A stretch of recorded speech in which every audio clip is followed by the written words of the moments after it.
The most accurate thing about Georgia weather? It's going to change.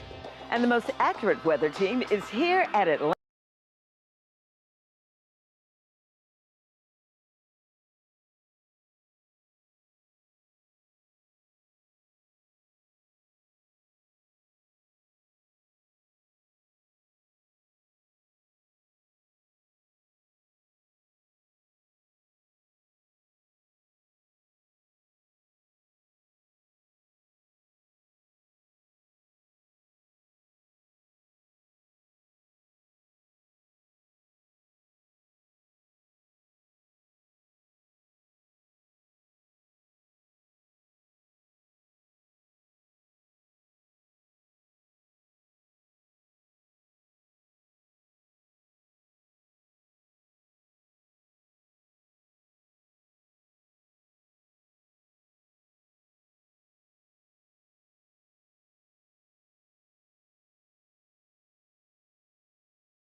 Good morning. My name is Josh Lamb. I'm the Director of GEMA Homeland Security. I'm joined today by Georgia DOT Commissioner Russell McMurray, DPS Commissioner Colonel Billy Hitchens, DNR Commissioner Walter Rabin, Forestry Director Johnny Sabo, General Dwayne Wilson, and State Meteorologist Will Langston. All of them will be speaking to their own individual efforts in a moment. We just finished up a briefing with Governor Kemp to discuss the actions being taken by our partners across the state. Governor Kemp has been leading our response over the past week. He's been in constant contact and will continue to do so throughout the entire event. 2 days ago, Governor Kemp issued a state of emergency order for all 159 counties, which will remain in effect through January 29th. The state of emergency makes all state resources available for local governments and allows for more efficient deployment. State offices in the northern half of the state will be closed on Monday, as shown on the map behind me. The map will also be available on our website. That's all areas above and including Carrollton, Griffin, Sandersville, and Burke County. As of this morning at 7 a.m., the State Operations Center is activated at Level 1 full activation and will operate 24/7 until the winter weather event has passed.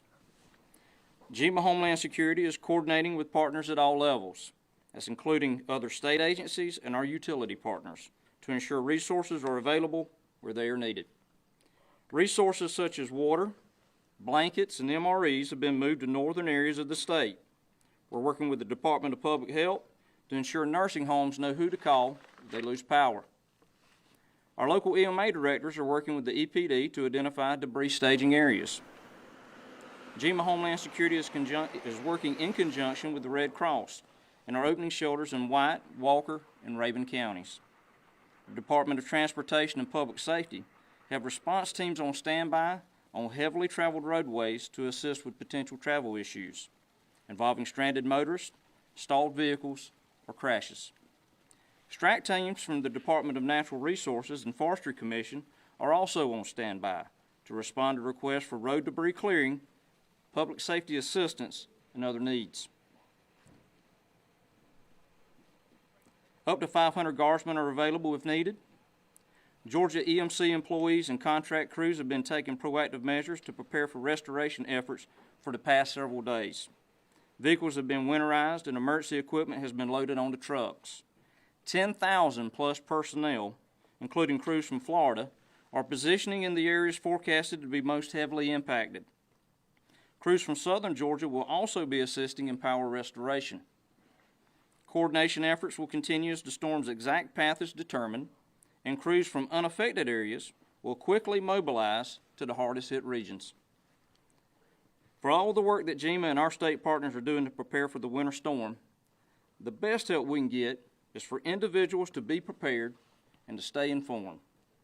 If you haven't already, take the time now to prepare your family and home for the winter weather impacts. Sit down with your family and make a communications plan. Know how you'll contact one another and reconnect if needed. Make sure you have a ready kit with enough non-perishable food, water, and medications for at least 3 days. Ensure you have warm clothing and blankets, flashlights and batteries. Update your first aid kit, and remember, always have a way to charge your phone. If you have pets, make sure they have enough food and water for 3 days and bring them inside with you as much as possible. Take precautions like installing and testing smoke alarms, carbon monoxide detectors, covering outdoor pipes with styrofoam, sealing your doors and windows, and cleaning out your gutters. Think of ways to safely heat your house, especially if the power goes out. Remember to never use an oven to heat your home and never bring a portable generator inside due to the threat of carbon monoxide poisoning. In case you lose power, Georgia State Parks are opening warming stations for public use beginning today. Park pass fees will be waived for those using warming stations. For locations, dates, and times, please visit georgiastateparks.org/alerts.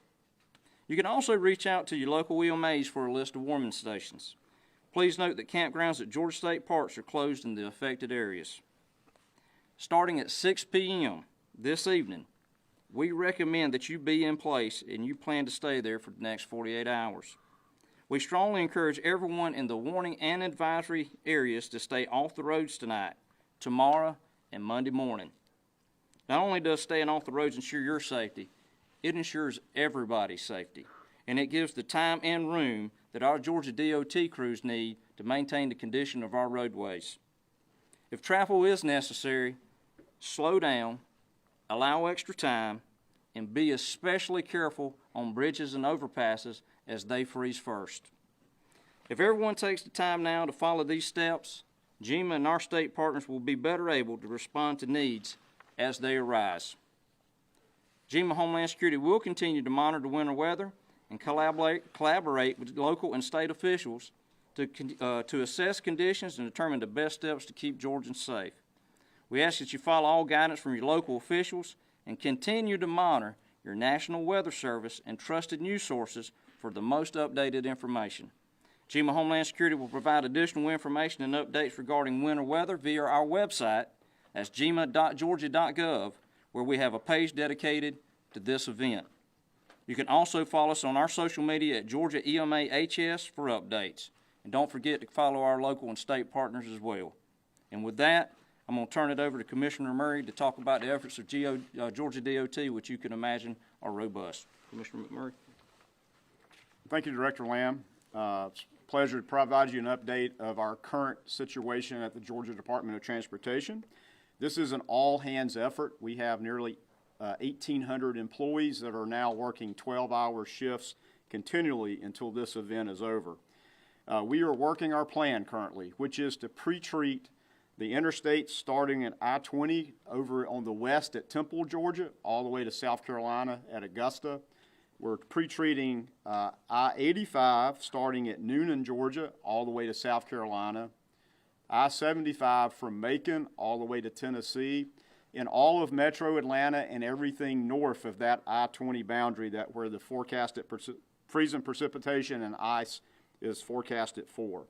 This includes about 18,000 miles of roadways that we have to pre-treat. This takes at least 12 to 14 hours to do this pre-treatment. We started this pre-treatment with brine, which is a salt water solution that helps delay the onset of freezing precipitation to the roadways at midnight last night, 12:01 a.m. this morning, and we'll complete our first shift at noon. I'm pleased to say that we're on track to hit all our marks such that we will have that first round of brine applied on all those areas that I spoke about today. And our plan is to continuously brine those locations of interstates and critical state routes the entire time of this event. So we will do that after our shift change from noon and continue that all the way through this evening and through tomorrow. Now, as the onset of freezing rain and rain freezing on our roadways and other surfaces begin, we have 300 plow trucks that will be spreading a salt aggregate mix and trying to push anything off the road that may be slushy or trying to freeze. And we'll start that this evening as the onset of the weather comes in. In addition to that, we do have some chainsaw strike teams that are ready to go on Sunday morning, along with our partners at Georgia Forestry Commission and the Department of Natural Resources, to try to deal with any down trees that may happen. Our expectations of this is an ice event. This is not a snow event, this is an ice event. We're going to do what we can to try to keep the ice from sticking to the roads on the interstates and the state route system. Again, state routes, interstates are the high priority state routes. This is going to be a challenge as this weather comes through with freezing rain continually. Again, we'll continue to work, but as this is a long event of a lot of precipitation and freezing, and it's going to be very cold. One of our concerns is what happens into Sunday night, into Monday morning, as it might melt or have rain and then refreeze with these very cold temperatures that are coming forward. Please understand, it takes us 12 to 14 hours to come back to a roadway that may be near you or interstate. So you can't be everywhere at one time. The other expectations we have, again, with this ice event is gusty winds that are forecast into Sunday. which creates a very dangerous situation for everybody, including our workers and anybody out with power that's trying to get limbs or power lines reinstalled. This ice, again, has a real potential for down trees. What we ask of you, limit your travel today so we can get our work done. So far, we've seen traffic volumes down about 30 to 40%, so thank you for staying off the roads. Get to where you need to be through at least Monday at this point, and stay there. If we can get the brine down while there's less traffic, it has a lot better opportunity to absorb into the roadway, which prevents that initial freezing that may take place. We also want to acknowledge that we move a lot slower than you are right now as we're brining and pre-treating roads. So please pay attention and slow down and move over so our crews can at least have a safe opportunity to pre-treat the roads. Again, tonight, tomorrow, stay home, get to where you need to be for a very long time, and just stay weather aware. I want to thank the men and women for GDOT for their commitment and dedication to try to keep our roadways safe and open, but this no doubt will be a challenge Sunday, especially into Monday. With that, I'd like to turn it over to our partner, Colonel Hitchens, the Commissioner of the Department of Public Safety, provides you an update from their perspective. Colonel.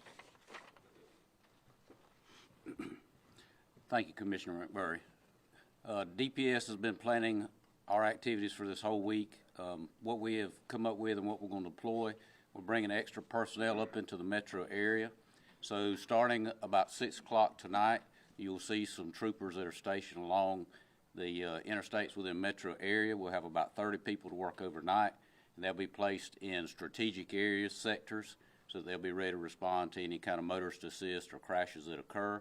We've also brought in 2 south teams that will supplement them for the morning shift. So we'll have about 50 to 60 personnel that will be in those sectors during the daytime. Our northern troops have been put on what we call Phase A, and that is for them to be ready with their cars packed, ready to deploy anywhere throughout the state, but most likely it's going to be in their own troops, and we're waiting for the ice and snow to come in so we know exactly where to place those personnel. The rest of our troops and regions will be on what we call IRT teams, and we have those pre-identified. So once the snow or ice comes in, we can take those teams, deploy them into the areas that need more personnel, and they'll be able to supplement the people where the most damage or most need is. The other thing we've done is identify some drone teams in our aviation is once the storm passes, if we need some recovery photos or some damage assessments, they'll be able to go out and do that. We are also having our Commercial Vehicle Enforcement Division. They're working with DOT to help them as they brine the roads, put out the aggregate once the ice and snow start. So we hope that we'll give them a safe environment for them to be able to get their job done. We've also been messaging out with the Georgia Motor Trucking Association to let them know what we're expecting on the roadways coming through metro area, and hopefully trying to reduce that traffic that comes in, commercial motor vehicle traffic, as well as just your regular civilian traffic. And as Commissioner McMurray said, the best thing that y'all can do is have a plan, stay at home, stay off the roadways, let us do our job. I can assure you our folks will be fine if they are bored all weekend just sitting on the interstate because there's nothing to do. That will be a great weekend for us.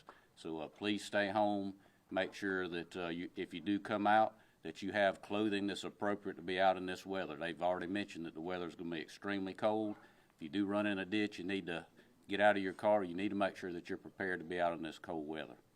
I want to thank our personnel for stepping up like they always do. They're ready to go, and hopefully, as I said, maybe they'll be bored this weekend, but if not, they're ready to do their job.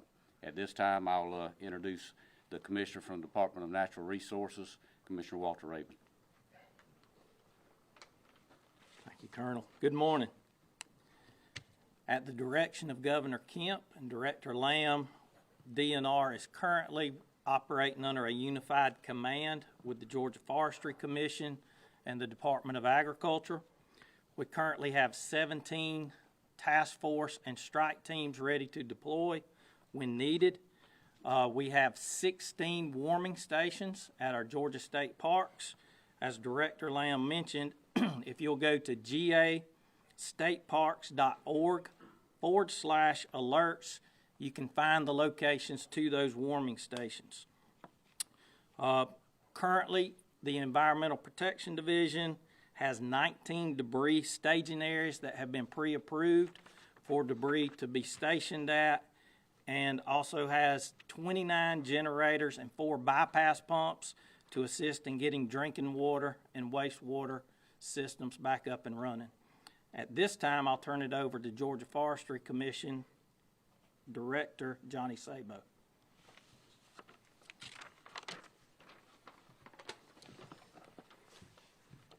Good morning. Thank you, Walter. As Director Raven mentioned, we're in unified command with Department of Revenue, in unified command with DNR and Department of Ag. Georgia Forestry Commission has 113 personnel solely dedicated to this incident at this time. 10 saw teams with skid steers, mostly located in Catoosa and Franklin County. Also, we do have some in reserve in Baldwin and Coweta. We also have drivers scattered all over the state for logistical needs and runs as supplies are needed that we can get them in quickly. After the storm passes, we have foresters identified to do rapid timber assessments. Depending on how far south the ice travels, a lot of our species does not do well when frozen. In addition to the ice storm, we fully anticipate wildfires in our southwest corner as this front moves through with the thunderstorms and as dry as we are down there. So we have a contingent of resources in the southwest ready to deploy and fight wildfires as needed. Thank you. General Wilson. Hey, good morning. Hey, well, our team's certainly been preparing for this event for the last few days. As of the end of today, we'll have about 500 National Guardsmen, soldiers, airmen, and volunteers from our State Defense Force that'll be ready to provide any requirements that may be needed. We're certainly scalable. We're a large organization, so if there's additional capability or capacity that's required, once we determine the requirements, and we can certainly do that as well. Some of the first things that we're going to focus on is just assisting our local and our state teammates with power restoration. So we've got a number of chainsaw teams and engineers with heavy equipment that could be moved into the affected area to try to get the roads cleared so that we can get the power teams in and get the power turned back on. We can certainly move any critical supplies around the affected area, either by ground or by air. We've got lots of helicopters, so as soon as the weather permits, if we've got to move stuff by air, we can do that as well. We've got a number of just general purpose soldiers, airmen, and volunteers, again, from our State Defense Force that are going to be standing by to just provide any support that's required. We certainly stay synced up with our Title X partners and as well as our neighboring states, the military leadership within the neighboring states, just to make sure that if there's any gaps or anything that we come up with that we may need here in the state, that we're going to be postured to ask for it and get it here in a timely manner. Happy to take any questions after we finish up, but that's all I've got for now. I think I'm going to introduce or be followed by Mr. Will Langston.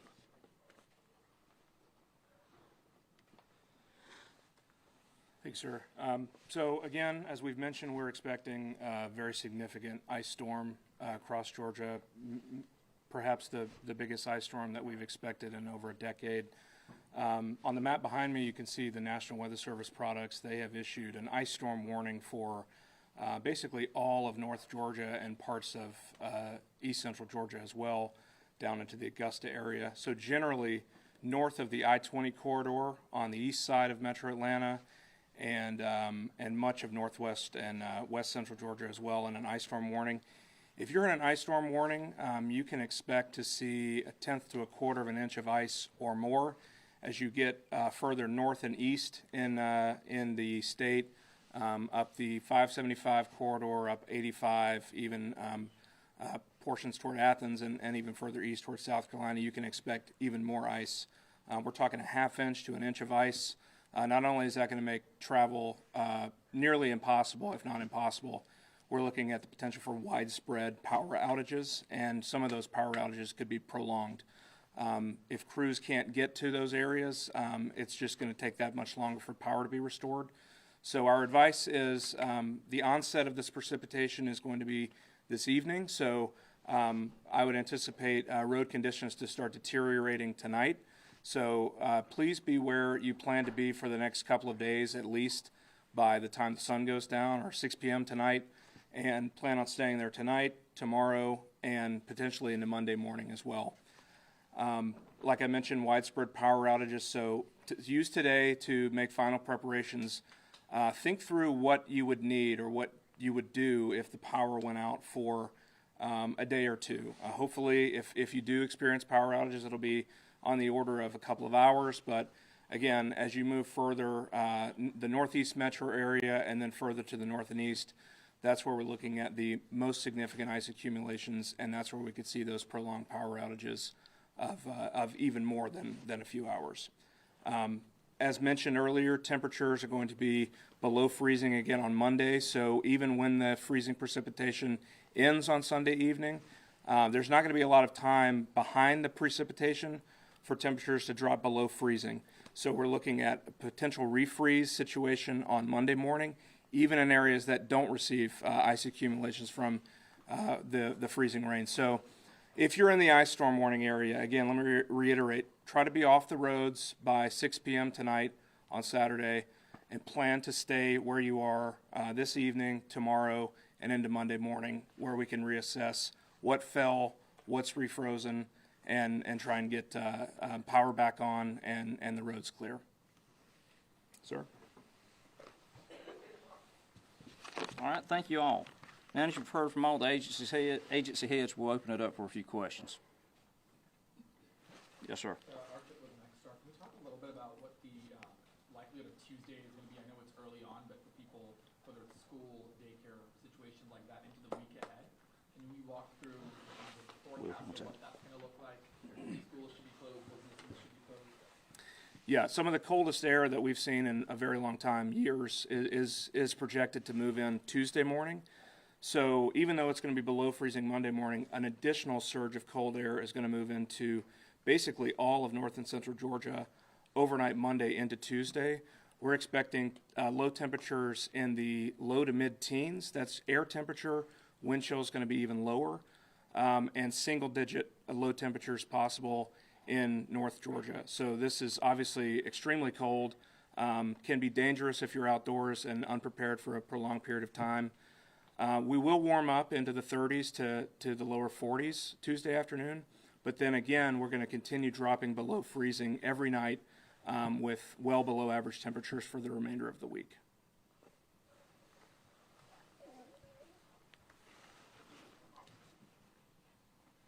Colonel Hitchens, if people ignore the advice to stay off the road, how does that make it harder for first responders if they have to respond to an emergency?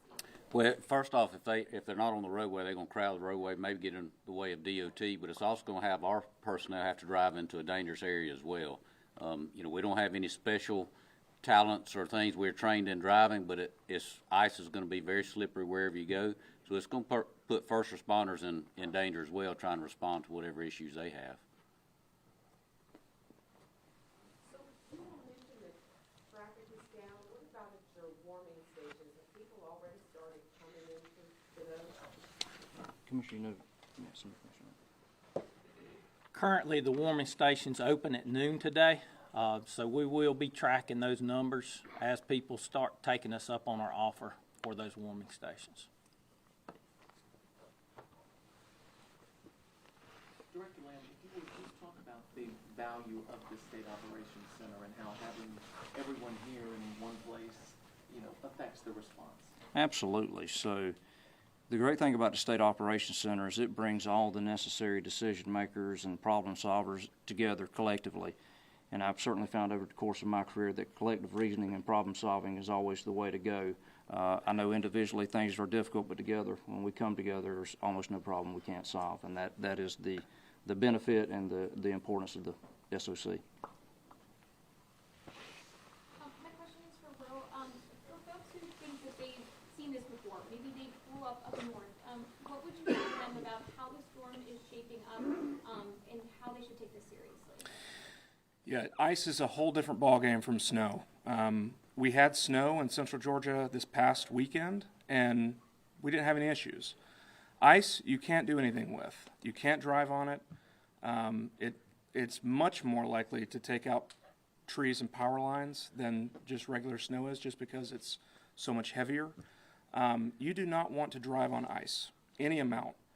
Even if it's a light glaze, sometimes it's difficult to even see on the road. So if you decide to travel tonight and tomorrow, especially when it's dark, it can be very difficult to even see.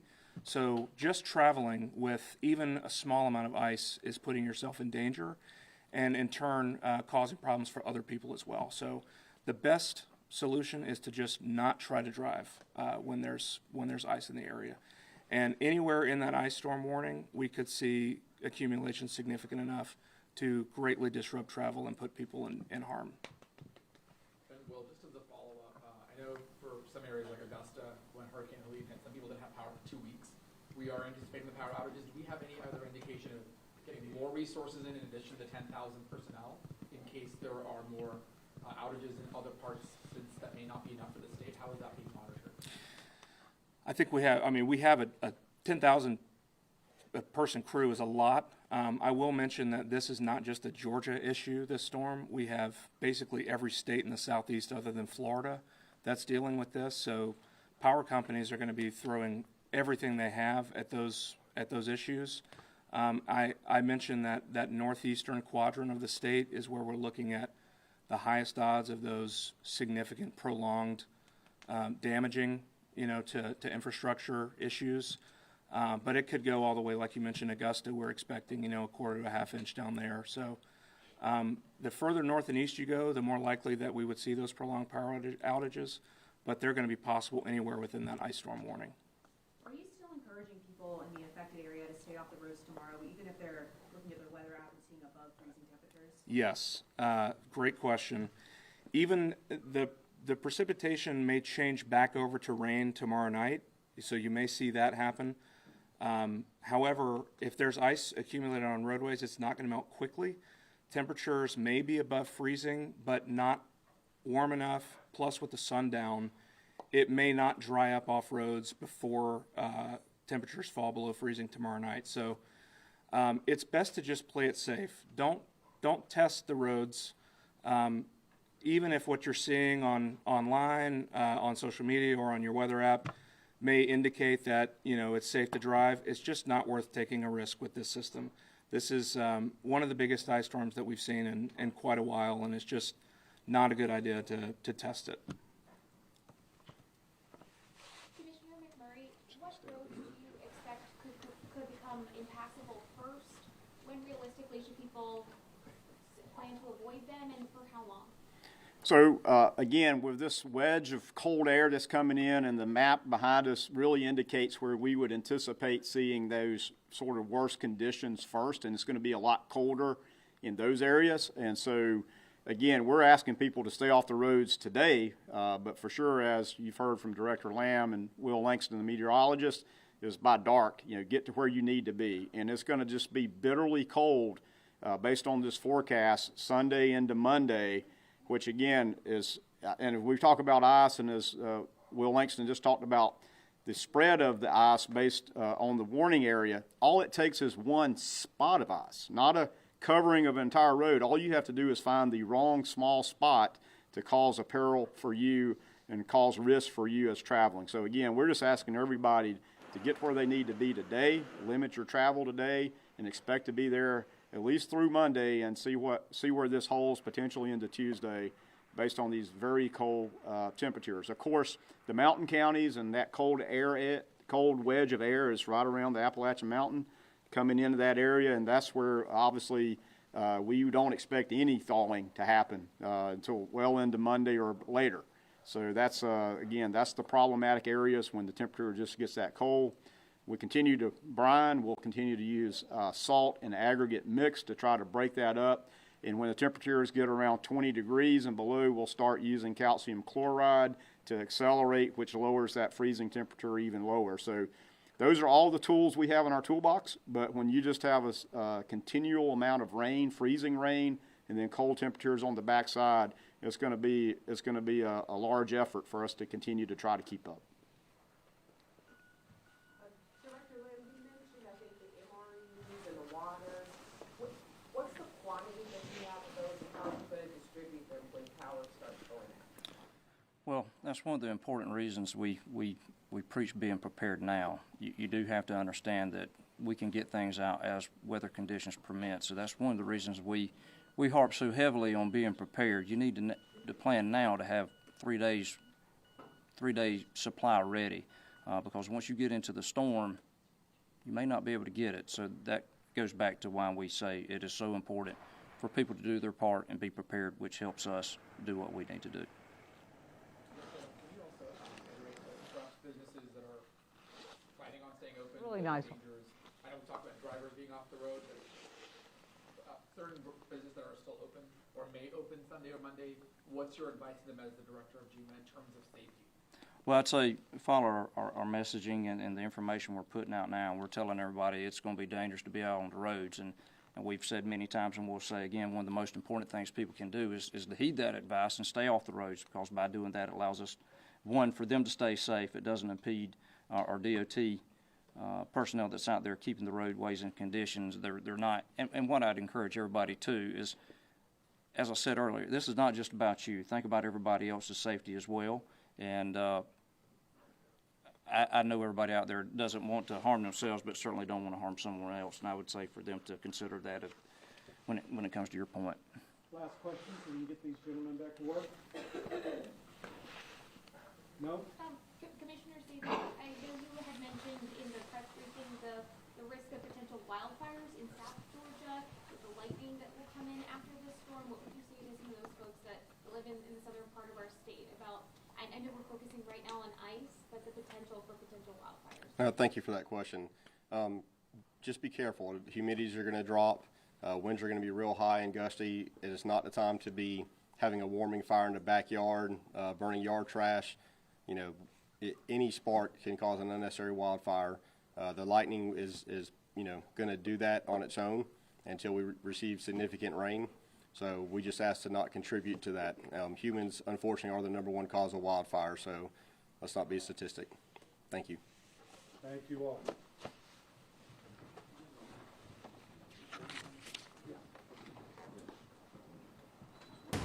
Now, First Alert Weather with meteorologist Isaac Williams. And as we listened in on that press conference, the app came up quite a bit. And the best app to have, of course, we're a little biased here. The First Alert Weather app, this is updated by us as meteorologists. This is not some random computer data that's going to give you some crazy random forecast. I've had people all week talking about it shows snow, it shows this, it shows that. This is your hour-by-hour forecast updated constantly through the course of the day. Temperatures will be in the 40s. We don't expect any rain through the rest of the afternoon other than a random sprinkle or light shower. It's into this evening as temperatures drop into the 30s, rain begins to pick up. That's when the icy issues begin. And then we're looking at these lingering into Monday. This is the reason that we have continued a First Alert Weather Day for Monday, not for continued icing falling, but for residual ice that's likely to freeze again. So we may see a little melting tomorrow. Then we're going to see temperatures drop into the 20s Monday morning. That's when we're going to continue to likely see icy issues continue. So the Weather Service continues an ice storm warning, significant or disruptive ice accumulations from metro Atlanta northward into northeast Georgia. Even south of the city could see up to a glaze of ice late tonight and through early tomorrow morning. A winter weather advisory being issued overnight for some of these areas south of metro Atlanta. But an ice storm warning doesn't happen very often. In fact, we haven't seen one in 10 plus years, Rodney. Here's a live look at First Alert Radar. I want to show you how massive this system is. The blue and white is snow in Tennessee. That pink is a mix through parts of Alabama, also Mississippi. It's all headed our way. So, Isaac, what I'd like to do, we're talking a lot about the word freezing rain. I want to walk you through what that is and why it's so dangerous for us tonight going into Sunday. We'll do that on the other side of the break.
Atlanta News First Plus starts now with the First Alert Weather Day.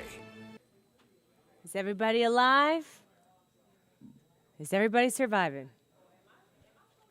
I can hear myself. All right, y'all. It is 11:45 a.m. I have all of your questions. That's what those are. Questions pulled up here. I'm going to go through them. We're going to talk about the latest updates. I have an in-depth look at potential ice totals, okay?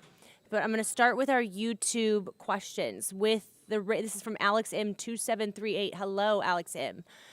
With rain coming before the cold winds, when should I salt my driveway so it doesn't wash? Thanks. Good question. The heavy rain doesn't move out until 8 p.m. tomorrow.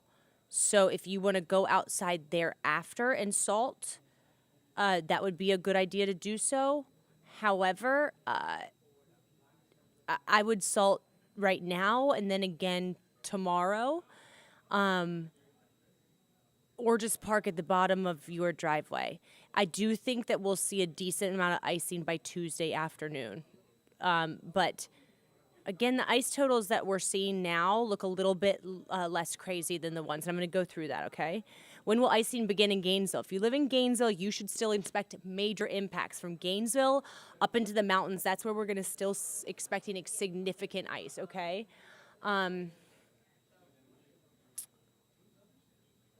The icing will begin in Gainesville around 9 or 10 p.m. tonight, and it will continue all the way through 9 or 10 tomorrow night.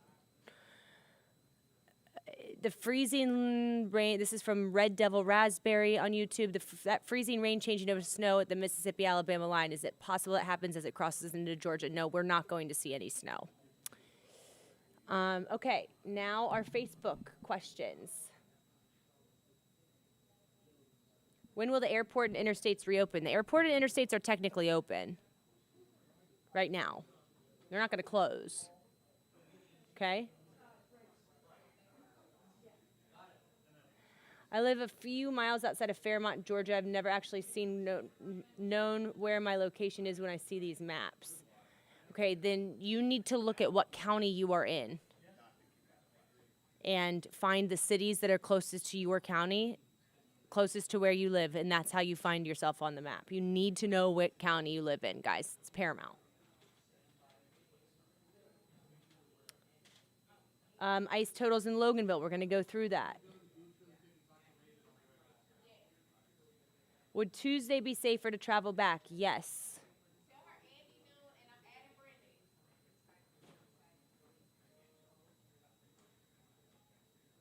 Okay. Let me take you through what we know. Ice arrives tonight. That freezing rain will start between 8 to 11. That's when you really need to be off the interstates. And it's going to continue at least through midday tomorrow. Ice totals are looking slightly lower for Metro Atlanta.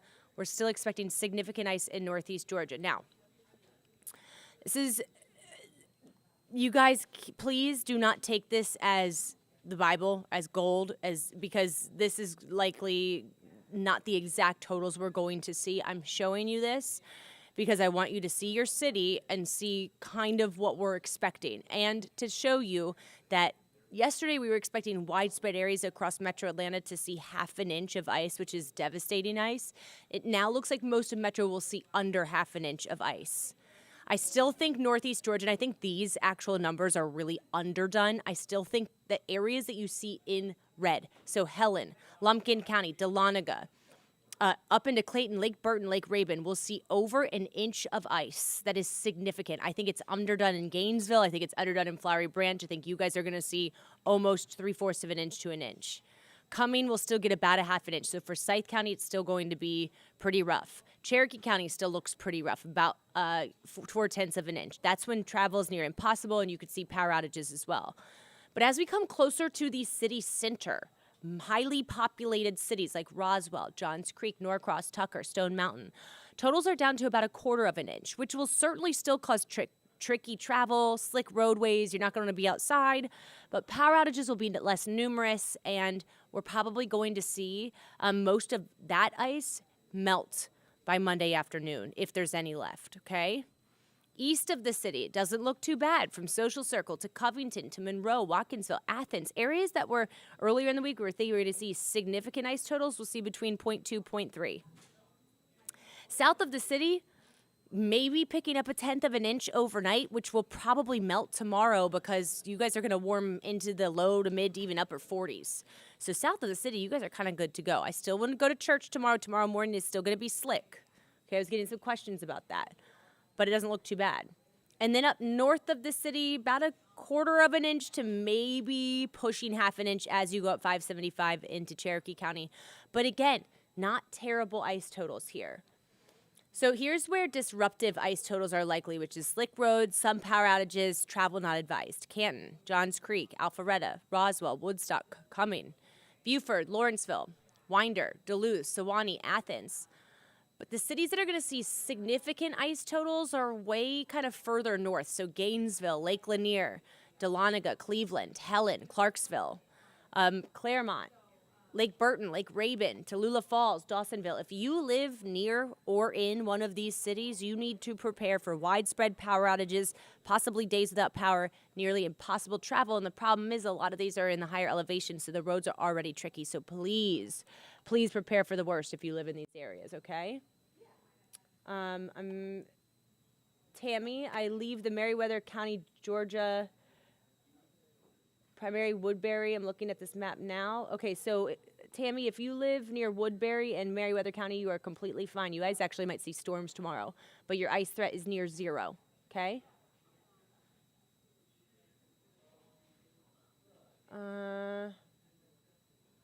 How far south of Atlanta, Ellenwood to Locust Grove? You guys should be good. Only a light coating of ice. Okay. Those are the only questions I'm seeing, guys. So that's good news. So again, the ice totals still look very significant up in northeast Georgia, but they look a little lower in metro Atlanta. We're going to get new model data in the next hour or so, and we're going to update this. And of course, we're going to be on 24/7 through the end of this thing. But I just wanted to come on here to let you guys know it's looking a little bit better for metro Atlanta. You still need to be off the roads by sunset today and plan to stay off the roads tomorrow because worst case scenario, we don't see any melting. The wedge of cold air really takes over, and we see significant ice totals. That is still a high possibility tomorrow. So we really won't know, honestly, y'all, until it happens, okay? So just stay off the roads tomorrow. You're going to want to be off the roads Monday morning because there will be the threat of black ice, and we'll just have to kind of assess the situation through the day tomorrow, see where the ice is falling and how cold it stays through the day. But by Monday afternoon, conditions should improve somewhat. The areas that see over 1/2 an inch of ice probably won't see a lot of melting until Tuesday afternoon. So we could see these conditions linger through the majority of next week. It's going to be really cold as well, okay? All right, that is the update for now. We will get on here and do this again in a few hours, but you guys can always join us on Atlanta News First. We're on TV all day today, all night tonight, all day tomorrow, and all of Monday as well.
Atlanta News First Plus starts now with a First Alert Weather Day.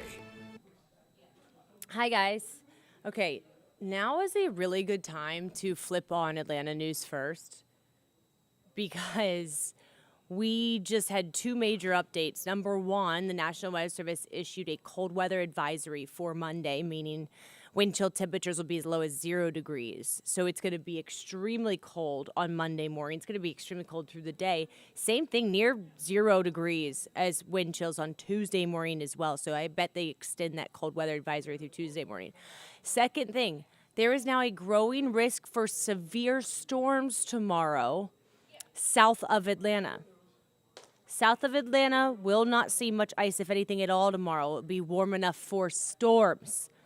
We can't even rule out isolated tornadoes down towards central Georgia tomorrow. Can you imagine?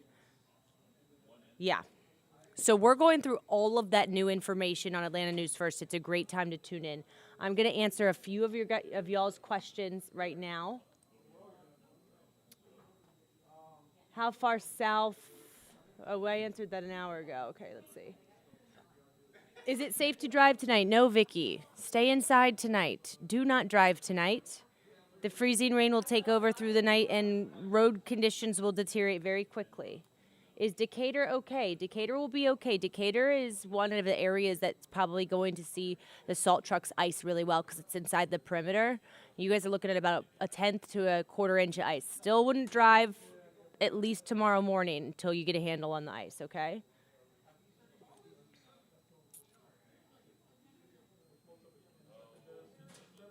Not much freezing rain for Covington. Covington's going to see freezing rain overnight tonight and tomorrow morning.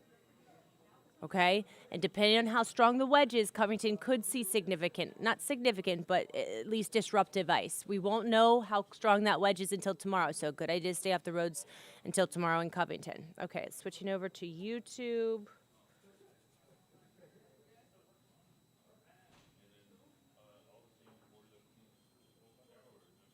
Are we from Chris Mack, are we underestimating the cold wedge? I'm west of Atlanta and wondering if we might get more ice than anticipated. That is certainly a possibility.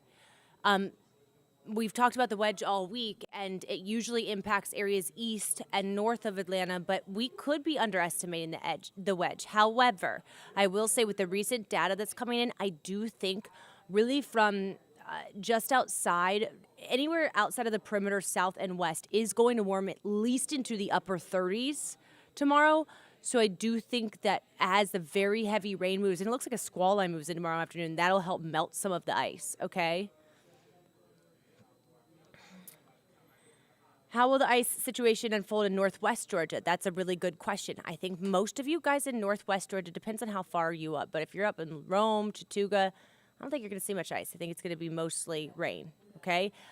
Cherokee County is going to get ice. Bartow County, going to get some ice. But the further you are away from, the further west you are, the closer you are to Alabama, the less ice you're going to see, okay? I'm by the airport in Hapeville.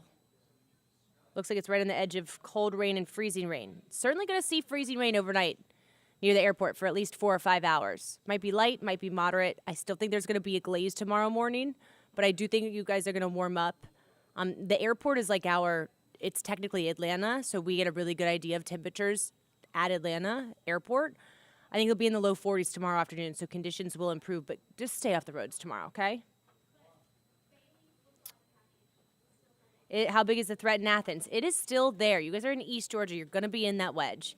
So the question isn't how cold it's going to be, because it's going to be cold. It's how much precipitation you guys are going to see. You may see a break late tomorrow morning into tomorrow afternoon that would prevent major ice totals, but still in Athens, there's the chance for disruptive to significant icing. Based on how much lower ice totals you posted an hour ago, what does it look like for East Point late tonight and Sunday? Good question. That's down towards the airport, so I hope I just answered your question. Looks like 4, 5, 6 hours of freezing rain overnight, and then conditions improving tomorrow afternoon, okay? All right, guys, I got to go because I am on air in 9 minutes. Tune into Atlanta News First. There's a lot of new information, not about ice totals, about severe weather and the cold coming, and we're going to be following all of that. So there's the ice is only one part of this story. All right? we also are now seeing a threat for tornadoes and significant cold next week. So I'll see you guys in just a few minutes, okay? At about 1 p.m.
Atlanta News First Plus starts now with a First Alert Weather Day. Hey there, First Alert Meteorologist Isaac Williams here. We are looking at your next Q&A here. It is 1:45 on a Saturday afternoon. Our 24/7 team coverage continues here on Atlanta News First Plus and on the air, Atlanta News First. We are on right now. We want to get you the very latest on what we're expecting here. We are continuing to try to set aside some time to answer some of your questions. Again, we have the entire team of meteorologists here. Jennifer, JD, Patrick, Anthony will be taking over here soon, and we'll get you through the rest of the afternoon and evening, and then Ella, Rodney, and I will be back tomorrow morning. But we are still here with you this afternoon as well, so I want to get you caught up here on a couple questions that we've seen on our Facebook page and on our YouTube stream. So this morning and now into this afternoon, Angel wants to know, is Decatur okay? East side of the metro, northeast metro, could see a little bit higher ice totals than in other spots, maybe west and south. So Decatur could still certainly have quite a bit of icy issues tomorrow morning, late tonight. But for the rest of the afternoon here, you're just fine in Decatur. Also looking at so Timothy asking about freezing rain for Covington. Not seeing as much risk down there, maybe a glaze, because we are still looking at some of that colder air sneaking on in from the north and east. So Covington could still see some light icing, but we definitely expect higher ice totals north of Covington. We sure appreciate your questioning there, Timothy. And Jack wants to know about Ackworth. You're kind of on that northwest side of Metro Atlanta, and you're going to be on the edge, I think, of some of the higher ice totals. So again, some glaze on the roads and elevated surfaces, but significant icing in Ackworth is not necessarily expected at this point. But again, it's all going to depend on the strength of that cold air wedge. Again, we're only less than 24 hours away, and sometimes we still have trouble estimating the strength of that wedge, and we've been talking about that all week. And Ackworth seems to be on kind of the edge of the higher ice total. So for now, maybe not crippling level ice, but something that you still want to pay attention to. And then we've also had at what times will wind be a factor. That's from Greg on our YouTube stream. So winds are going to pick up this evening. I think today is going to be maybe occasionally breezy, but it's really this evening, tonight, and Sunday that we're expecting breezy, maybe gusty winds at times of 20 to 30 miles per hour. It's not going to be constantly that windy, but 20 to 30 mile per hour frequent gusts will definitely make its presence known out there. And we're also looking at another question from Ackworth.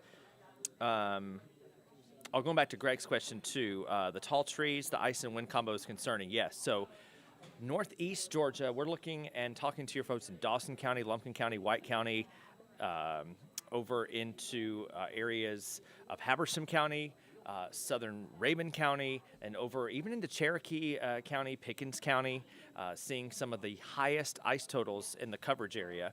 Not to say that others won't see icing, but I think that's where the combination of the ice, the higher ice totals, and the gusty winds will make tree and power line damage an increased threat north and east of Metro Atlanta. But we could definitely still see some spotty power outages in the city, some spotty tree damage, not out of the question, of course. So that's something that we're going to be watching. Another question about Ackworth. Will Ackworth's power go out? So I'm not a predictor of power outages. I can give you the recipe for what generally causes them, and that is gusty winds and obviously ice kind of weighing on the power lines a little bit. Ackworth is, again, as I mentioned earlier, a little bit on the edge of the higher ice totals. So maybe we escape with very, very few power outages in Ackworth as opposed to what we might see in Dahlonega or Helen, cities like that, because Dahlonega and Helen, I think, are more in position to see prolonged and more widespread power outages. But that, of course, could change. That could spread closer to Metro Atlanta. So that's something that we're going to continue to watch closely. I think I got to another question, if it wasn't answered earlier. How big is the threat in Athens? We're looking at about a quarter inch there, so maybe not crippling, but a quarter inch is something that we don't see very often. Usually if we get ice around here, it's maybe mixed with something else, and it only amounts to a glaze, but up to a quarter inch is something pretty serious. And then another one in Hapeville by the airport. Looks like we're right on the edge of the cold rain and freezing rain. And yes, if you live closer to the airport, temperatures there are going to be just a smidge more borderline than they are up to the north and east, but the airport could definitely see some light ice definitely could cause some issues. We've already seen quite a bit of flight issues kind of coming in for tomorrow before we even get there. So that's the latest on, I hope I got to all your questions here, and we sure appreciate all of your questions. We hope that we're getting to them when we're in the newscast on Atlanta News First, but this is why we're doing those extra Q&A sessions with you at home, and you may be streaming at home inside the First Alert Weather app. Make sure you have that downloaded. A great resource leading into this event, a great resource to have in the unfortunate event that you do lose power later on tonight in some of those harder hit icy areas. That First Alert Weather app will keep you posted with the very latest on what we're expecting through the event tonight, through the day tomorrow, and then with that cold weather coming into next week. We had a cold weather advisory issued for Monday because wind chills could be in the single digits. So again, that First Alert Weather app, a great resource to have on your smartphone or tablet throughout the rest of the weekend.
Hello, friends. It's me again, back at 2:45 to answer more of your questions. Let's see. Since the last hour, what do we have here? How big is the threat in Athens? The further east and north you live, guys, we've been over this again and again. Further east and north you live, the bigger the threat is. There is still a significant threat for ice in Athens that will start tomorrow morning and last through the day, okay? Based on the lower ice totals you posted about an hour ago, what does that mean for East Point late tonight and Sunday? Okay, I just looked at this for areas near Atlanta, the city center. The freezing rain's going to move in between about 1 a.m. to 3 or 4 a.m. So it will be after midnight. Doesn't mean you should be on the roads before midnight because that's our best guess, but it could arrive before midnight. It's going to start to rain before that, so just stay off the roads after sunset. But as soon as that freezing rain arrives, and this again is areas close into the perimeter, inside the perimeter, or near the perimeter, we're going to get like 4 hours or 5 hours of heavy freezing rain in the early morning hours of the morning. So by the time you wake up tomorrow, there will be a coating of ice on everything. The latest models are predicting between 0.2 to 0.4. That's a little bit higher than the ones I posted earlier. Now, I do think that we'll climb into the low 40s tomorrow. Again, this is areas inside the perimeter. So we could see rain really help melt the ice, especially down towards East Point and the airport. However, you should still plan on being off the roads tomorrow because there is a high chance, moderate to high chance, that the models are underpredicting the wedge, they're underpredicting the cold air, and we could see more freezing rain than what the models are predicting, okay? Will Ackworth, Georgia power go out? So far, no rain here. I'm not like a genie with a magic 8-ball, so I cannot tell you if your power is going to go out in Ackworth. But I will say, if I had to guess, I think there is a low risk for power outages in Ackworth, in Bartow County. However, as you cross Lake Allatoona up 575 towards Canton, Woodstock, Holly Springs, those ice totals could be a lot higher. So you guys could see power outages. Again, no way to predict it. I do think areas of I-85 have a much higher chance of power outages. Here's the thing. Even if you don't lose power tomorrow, if we go to sleep with a coating of ice on things, it's going to be very windy on Monday. So some of us could even lose power on Monday, okay? Do you think we'll lose power in Dillard, Rabun County? Oh, Sarah. Rabun County is going to get hit really, really hard. I do think you're going to lose power in Dillard. Okay? I'm not trying to scare you. That freezing rain will start for you guys in Rabun County around 9 or 10 tonight. It will last pretty much all night. Tomorrow you're probably going to wake up with power, okay, up in Rabun County. But tomorrow it's going to start freezing rain really, really heavy tomorrow late morning into the afternoon. And it's going to freezing rain up there in the mountains all afternoon. So you guys could see quick accumulations of over an inch. So I would not be at all surprised if you guys lose power tomorrow and don't have power back until maybe Monday or Tuesday, and it's going to be significantly cold. So make sure you have enough firewood. It just depends on how much melting we can get in those higher elevations, but power crews aren't going to go up there and restore power until they can actually be on the highways, okay?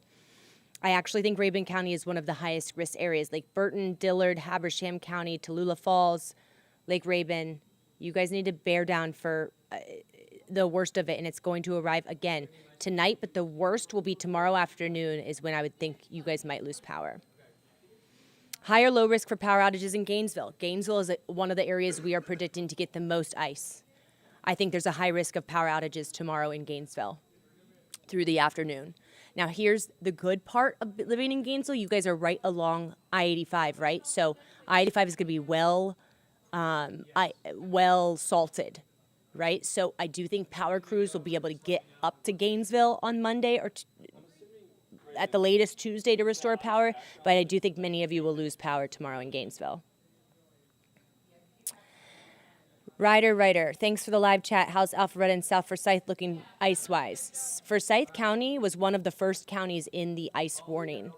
Alpharetta and South Forsyth looks better than North Forsyth as you start getting into the mountains, the higher elevations. I think that you guys are going to see at least a quarter of an inch, if not upwards of half an inch of ice tomorrow. I think there will be scattered power outages. I think North Metro will be one of those areas that sees at least a coating of ice. So while I'm not sure you guys will lose power, I do think travel on the roadways is going to be really tricky tomorrow up there. So just plan on staying off the roads. Corina Thomas, if we don't have a generator or fireplace, should we relocate? I don't know where you are, Corina, so I can't tell you. I can't tell you that. Okay. Okay. Johns Creek. Johns Creek and Milton are two of the areas that we're expecting to get at least 0.25 inches, if not upwards of 0.3, 0.4 inches. Scattered power outages, again, these are highly populated suburban areas that Georgia Power is going to have on the top of their list to restore power on Monday, but there is a decent chance that some of you lose power in the Milton, Johns Creek area tomorrow afternoon. Henry County is south of Atlanta. I think there'll be a light coating tomorrow when you wake up of freezing rain, but I think it'll quickly turn to rain tomorrow in Henry County, and I think you guys will be just fine in terms of the roads. Is Barrow County going to be all right? Barrow County is right on that borderline of where the wedge could be stronger and you guys could get much higher totals than what the models are predicting. If you live in Barrow County, I would bear down to have a good coating of ice on the roads tomorrow when you wake up, and even more ice accumulation through the day, and ice lingering into Monday as well. Oh, Karina, Gainesville. No, I don't think you need to relocate if you don't have firewood or a generator. Do you have a space heater, Karina?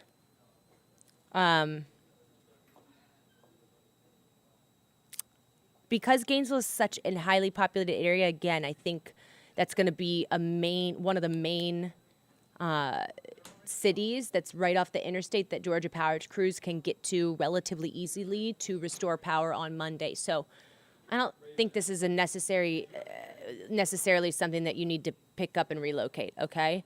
But you do need to prepare to not have power for 24 hours when it's really cold outside. If you don't have a space heater, you could go to the store right now, go to Walmart, get a couple space heaters just in case you lose power. But be careful with them. Do not leave them running overnight. Oh my gosh, the amount of fires that we see from people leaving their space heaters on overnight, significant. So be careful. Okay. Okay, all right, that's enough. I've just answered all the comments for today. I'm gonna go home because I've been here since 3 a.m. and I am going to take a big old 9-hour nap, hopefully, and I will see you guys back here at 3 a.m. bright-eyed and bushy-tailed. For the next 12 hours, Chief Meteorologist Jennifer Valdez, Patrick Pete, JD Disharoon, Anthony, they are here. So team of 4 meteorologists, they will be keeping you updated. We are wall to wall. We are 24-hour coverage on Atlanta News First, okay? Conditions will start to get bad overnight. By tomorrow morning, we will see icing, and then things will turn kind of crazy tomorrow through the day. We could see storms, tornadoes not ruled out south, significant ice accumulation north. So just plan on staying off the roads tomorrow. Plan on having Atlanta News First on. I know there's football games on. Do the double split screen, okay? Because right when that first NFL game starts at 3 p.m., that's when the S word is really going to be hitting the fan, okay? And, oh, by the way, we're also going to be on Monday. We're going to be on straight up until Monday at 11 p.m. So I'll be back 3 a.m. on Monday as well. All right? Okay, guys. Bye-bye.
Stream First Alert Weather anytime on Atlanta News First Plus. Aging Untold. That's a hot button for me right there. A new one-of-a-kind show that shines a light on the real issues of aging in America. It's really about health span, not lifespan. It's honest talk with real solutions. Tools the whole family can use. Whatever problem you're trying to solve it from a place of collaboration. Aging isn't the end.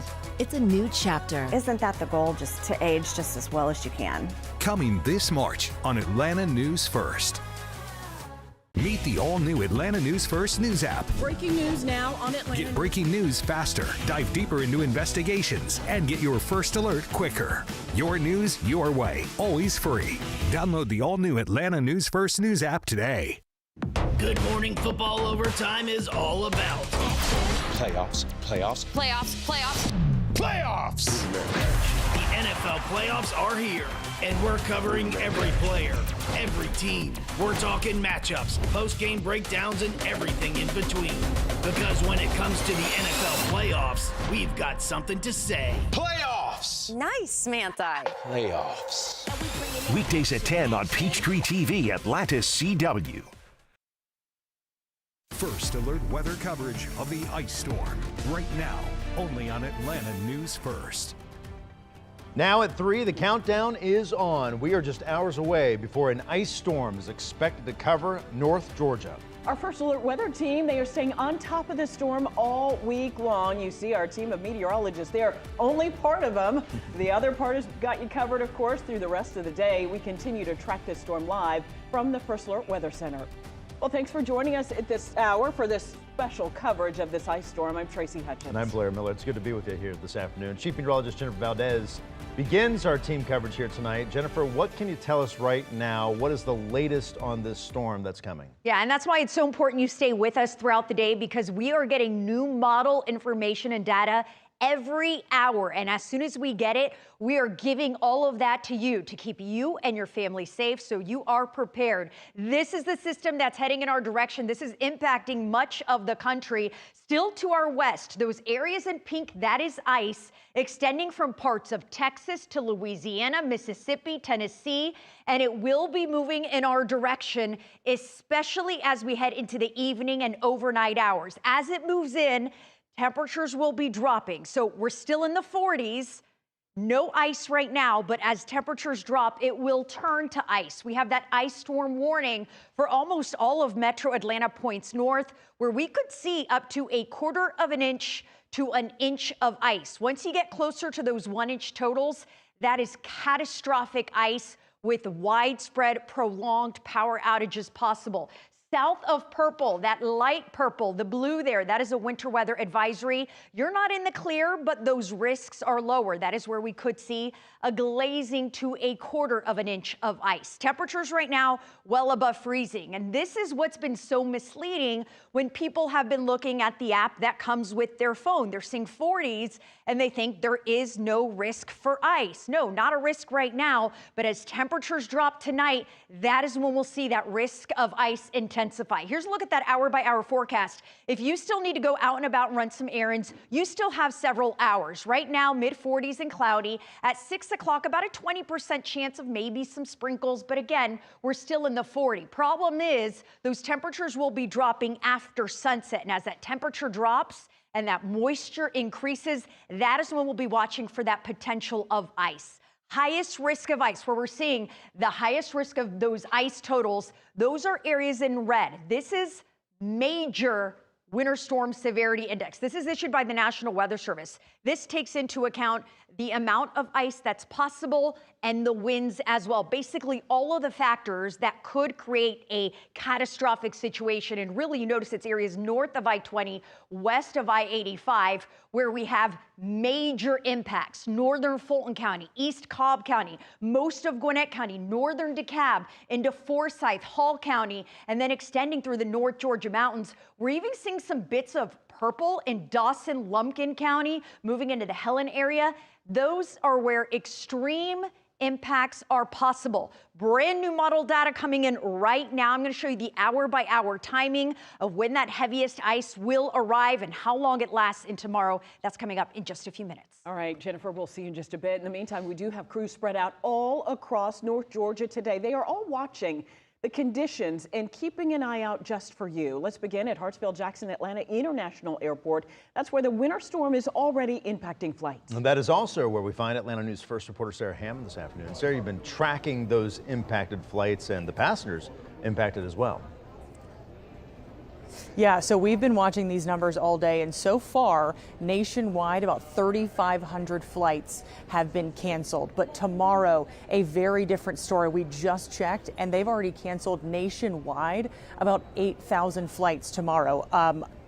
900 flights have already been canceled into and out of Hartsfield-Jackson tomorrow. We've watched that number climb throughout the day today. So as crews here prepare for this incoming weather, we've talked to some families who have moved their flights to get ahead of this storm. Mark Neville says his daughter and about 30 other students from Blessed Kennedy Catholic High School are on their way back from D.C. right now, trying to get ahead of this storm. And he says he's glad to see their school being proactive in moving their flights, especially after the storm we saw back in 2014. They're returning from the March for Life in Washington, D.C. They were originally supposed to come back tomorrow, but the school had the foresight and good planning to change all the flights and get them back here today. We were laughing, we're looking at the weather map, and you can see their flight coming in right next to the big storm that's moving in. So they land in about 20 minutes, and we're really glad they're going to be home safe and sound. Now, with hundreds of flights already canceled tomorrow affecting Hartsfield-Jackson, it is just extra important for you to keep an eye on your flight. If you do have a flight scheduled for tomorrow, check for delays or cancellations by calling your airline, checking the app just to make sure you're not getting out on the road unless you absolutely need to. So just keep an eye on that. Live here at Hartsfield-Jackson Atlanta International Airport, Sarah Hammond for Atlanta News First. Sarah, thank you. Atlanta News First investigator, better call Harry. He is also staying on top of the storm. He's in DeKalb County for us. Harry? Well, you know, I kind of knew this was going to happen because, you know, the word kind of got out that you could still get out right now and there's no issues at all. And the traffic was really quiet this morning and throughout like the early part of the afternoon. Now as we're moving on, more and more people are out. We are just we're just west of downtown Decatur. The courthouse is over there, and we're showing you the Truist Bank here because, you know, somebody's taken the opportunity here to put down some salt so that if it does ice up, that people don't slip on the sidewalk, especially here we're on Ponce de Leon Avenue. The roads in DeKalb, we saw some pre-treating this morning. We haven't seen anything this afternoon. Earlier, we were over at Emory's campus just to see if anything was going on over there by the hospital. Everything is quiet for the most part. People are out and about, but DeKalb says it's ready. Here's what they had to say during a press conference. We also know that extreme weather can be especially dangerous for some of our most vulnerable residents. That's why we're opening warming centers across DeKalb County through our coordinated efforts so that everyone can remain in place safely. And that's the key right now, staying in place, but a lot of people aren't. I'm watching some kids walk by, just came out of the CVS. Hi, guys. And those warming centers are really important, and we've got 3 of them up. There's a 4th on here, Toby Grant Recreation Center. Of course, we're going to have all this information online for the warming centers. They open at 6 o'clock today. And, you know, if you lose heat, the last thing you want to be doing is turning on the stove. You just want to get to a warming center. That's really the best place that you can be. Guys, back to you. Harry, Jen was just showing us that the cold is coming right behind this storm. So thanks so much, Harry. Appreciate it. Atlanta News First, Joe Gorcho is joining us live from the breaking news desk this afternoon. Yeah, Joe, emergency management, they gave an update on how the preparation and response efforts have been going across the state so far. What have we learned? And Tracy Blair, let's go through some of those. Right now, the state's operations center is ready for whatever winter weather moves into Georgia. And in a recent social media update, Governor Brian Kemp declared that all state offices in northern Georgia will be closed on Monday due to the incoming storm. Employees not involved in the response efforts are instructed to work from home. Now, GEMA is rolling out critical updates here as the storm approaches. Through coordination with various partners, response teams are on standby on heavily traveled roadways to assist with incidents. Also, over 500 guardsmen are available if need be. Now, to jumpstart the power restoration effort, over 10,000 personnel, including teams from Florida, are also on standby in the areas predicted to be hardest hit, ready to tackle any outages. And starting at 6 tonight, GEMA officials stress that you should be ready to hunker down for the next 48 hours. So that means be where you want to be for the next couple of days. Make sure you like who you're with. GEMA wants everyone to stay off the roads if possible to keep everyone safe and, more importantly, help GDOT maintain those roadways.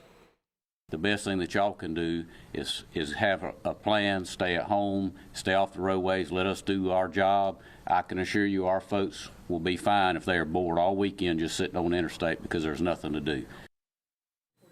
Now, a few other tips from GEMA. Think of ways to heat your home safely in case the power goes out. And I have to stress this right here. Never bring a portable generator inside. And please check our website, atlantanewsfirst.com, to find the closest warming centers or stations nearest you, just in case you need one tonight and that power goes out. Now, First Alert Weather with Chief Meteorologist Jennifer Valdez. First Alert weather days today, tomorrow, and Monday as icy weather moves in. Right now, we are dry. Looks great on First Alert radar, but we are seeing that winter weather to our west, and it will be arriving as we head into the evening hours. I want to give you the very latest timing so you can plan and prepare. You still have a couple hours to get things done, but that time is starting to run out. That's because by 7 o'clock, we will see some rain moving into West Georgia, and this will predominantly be rain for West Georgia. But as those temperatures start dropping in the mountains where you see those pinks, that is wintry weather that will be moving into the area by 11 p.m. tonight. We're looking at scattered to widespread freezing rain. Now, freezing rain looks like rain. So as you're looking outside, it may look like rain. The problem is it is freezing on contact. You're going to notice it freezing first on street signs. You'll notice it on power lines. When you look up, you'll see what looks like frozen little droplets. And then you'll start to see it on those tree limbs as well. And eventually everything starts to freeze, including the road. And that is when it becomes dangerous to travel. So we advise you stay off the roads completely tonight. Do not plan on going out to dinner. Do not plan on going out to meet friends. You need to stay put by sunset tonight. That freezing rain will continue through the overnight hours. So as you wake up Sunday, that freezing rain continues. And then we'll be watching very heavy rain moving in. Depending on the temperatures, that'll determine who keeps seeing freezing rain and who gets rain. Right now, looks like those areas most likely to get that freezing rain through much of tomorrow, that is northeastern Georgia. That's also where the highest ice accumulations are expected. In this line, we could even see severe weather in our far southernmost counties. Heavy downpours move in, rain by 4 o'clock, moves out by about 8 o'clock, but temperatures are plummeting tomorrow night. So all that rain will freeze on the roads, making for black ice Monday. That is why Monday is a First Alert weather day. We've got much more to cover, including those ice totals. I'm going to have a closer look at that and possible power outage impacts coming up. And you just heard Jen talking about the colder air that's moving in. All of that is going to be courtesy of the wedge. We've been talking about it a lot, but coming up in just a few minutes, we're going to go far in depth about what you can expect with the wedge moving in and why models have a hard time handling it. Extreme winter weather bearing down on Georgia. The impact on your neighborhood can change quickly. That's why it's important you stay with the First Alert weather team on Atlanta News First. Because when we know, you know. On air, on the First Alert weather app, and streaming free on ANF Plus. Giving you first alerts as the situation changes. More meteorologists covering more of Georgia until the threat is over. That's the power of being Atlanta's only independent station. Stay with First Alert weather on Atlanta News First. My family and I wanted a fresh start, but we didn't want the hassle of selling our home. So I went to markspain.com and got a guaranteed offer. With that guaranteed offer from Mark Spain Real Estate, you can receive an all-cash offer and close in as little as 21 days. There are no showings, no open houses, no stress. I skipped the cleaning and repairs and sold my home for more than I expected. The guaranteed offer keeps you in control. Go to markspain.com to get a guaranteed offer on your home today.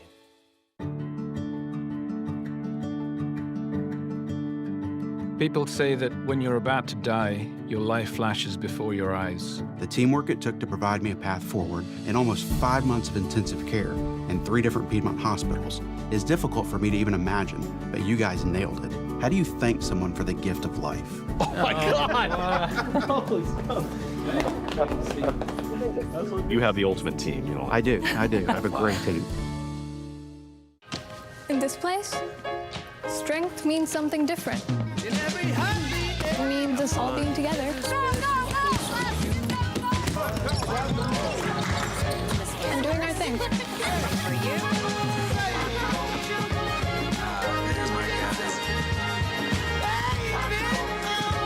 You can look all you want, but there's still no place like this place.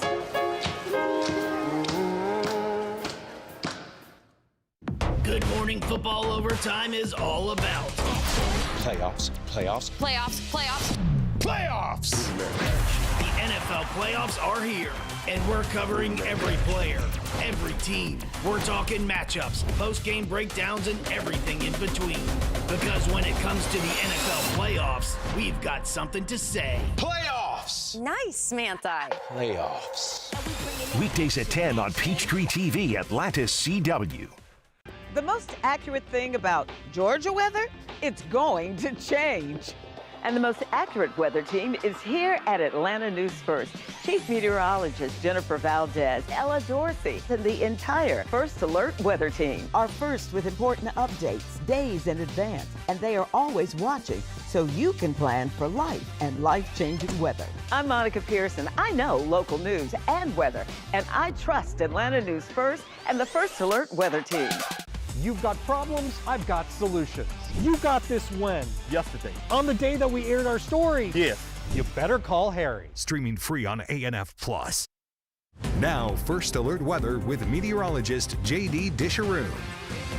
So when we talk about the wedge, here's how that sets up. Either over New England or off the coast, we have a very strong high pressure system that sets up. This one actually particularly strong, especially for this time of year. Now, the flow around the front of the high will continue to push that cold air south. As it does so, it starts to interact with the Appalachian Mountains. Now, the mountains themselves actually higher than this shallow cold air, so it doesn't get to go up and over it. Therefore, it continues to get funneled south. And guess what? South.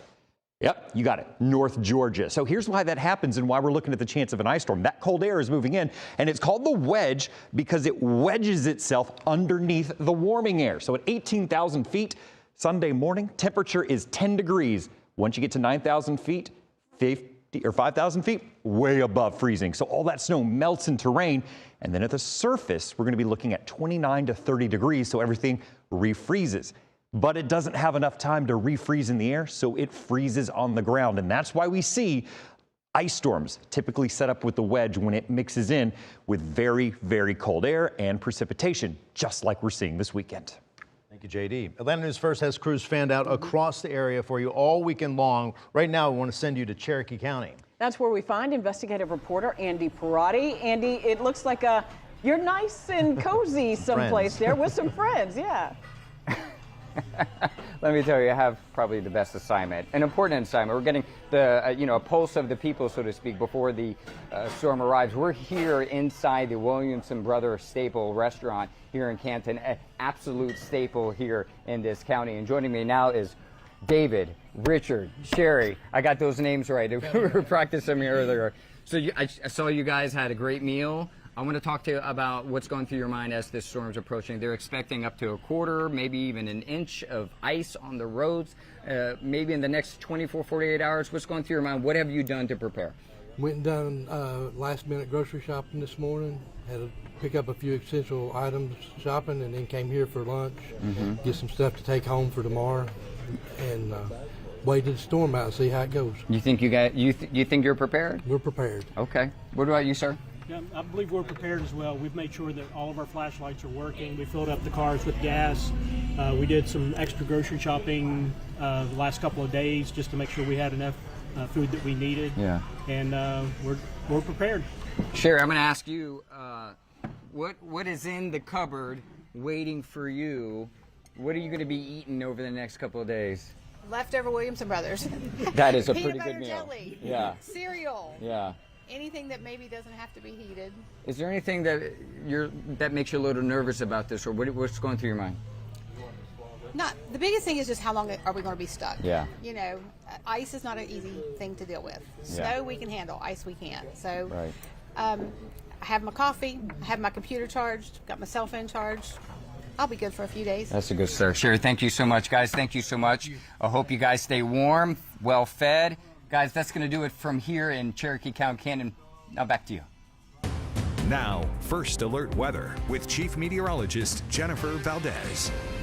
Making the most of the next few hours while you can, but after sunset, you need to stay put. This is the system that's heading in our direction. This is a massive winter storm that's impacting much of the country. Wherever you see blue, lots of blue, that is snow. So northern Tennessee, Kentucky, through the Great Lakes, all the way into the Texas Panhandle, seeing snow right now. Areas in purple, pink, that is ice. Ice is worst case scenario. Ice is never what you want to see. And unfortunately, this system's impacts on us will be predominantly ice. That is why we are so concerned. That is why we have been first alerting this since early Monday morning for that potential of prolonged power outages and wintry weather. Right now looks great outside. Looks amazing. It's cloudy, but it's dry and it's actually pretty warm. It's 46 degrees, feels like 41, a little bit of an easterly breeze. We are okay right now for the next couple of hours. So if you do need to run to Publix real quick, the grocery store,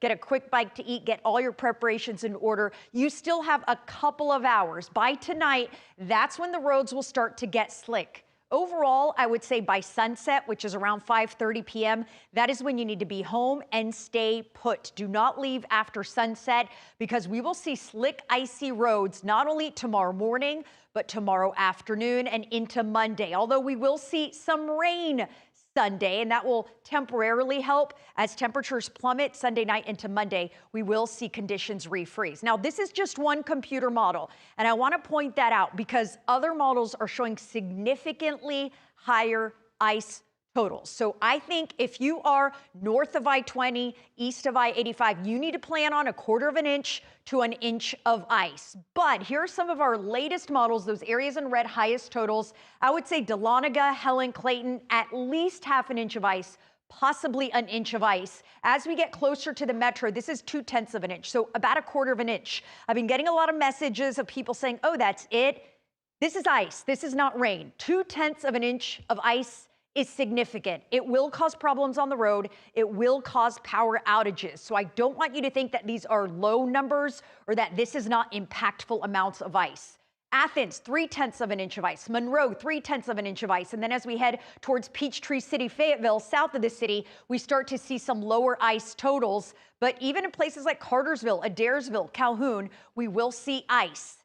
After the ice, or as the ice is getting thicker and thicker, we're also going to see very strong winds. Here's a look at 5 a.m. Sunday. Look at that, 25 to 35 mile-an-hour winds that will be moving through. So the limbs, the trees, the branches, the power lines, they're already heavy from all that added weight from the ice. Then on top of that, you factor in 30 to 35 mile-an-hour winds.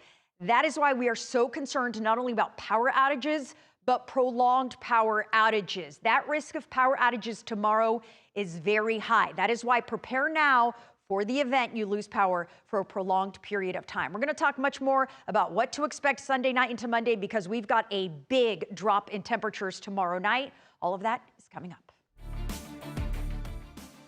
Dangerous winter weather is on the way, and the best way to prepare for it is with live updates from Atlanta's most accurate weather team. Download the First Alert Weather app today. What makes a story different? Who tells it and why? Get her out of there!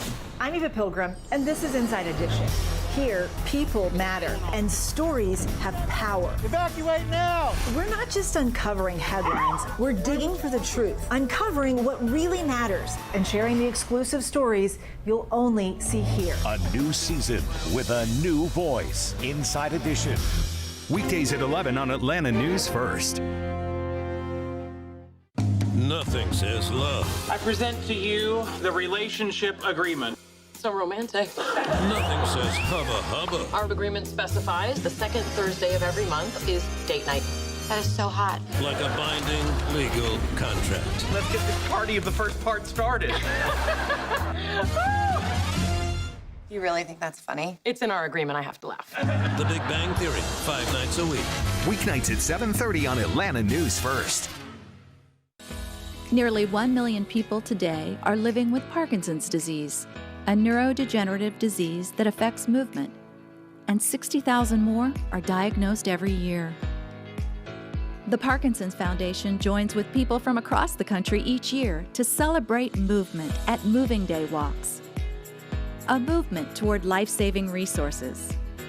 Movement toward advancing research and care. Movement toward a better life today for people living with Parkinson's. Movement toward finding a cure. We care. We fight. We move to beat Parkinson's. Make your move today. Come to a Moving Day event in your community and move with the Parkinson's Foundation. To learn more and register, visit movingdaywalk.org. You have to see it. You have to hear it. The action is clear. Every play, every tackle, every touchdown in breathtaking detail. Rich, vibrant colors that bring the field to life and sound so powerful you'll feel like you're in the stadium. And it's all free over the air now. Make your next TV a next-gen TV. Visit atlantanewsfirst.com/nextgen to learn more. At ATL Live, we know Atlanta. Let's start our engines. That's why we're giving you more. From hidden gems to local favorites, we'll show you what's cooking. The only city where you don't have to look very far for your next adventure. When it comes to local entertainment, all of the biggest stars are right here. And you can't find anything like this anywhere else except right here. Don't miss ATL Live, weekdays at 10 a.m. and 2 p.m. on Atlanta News First.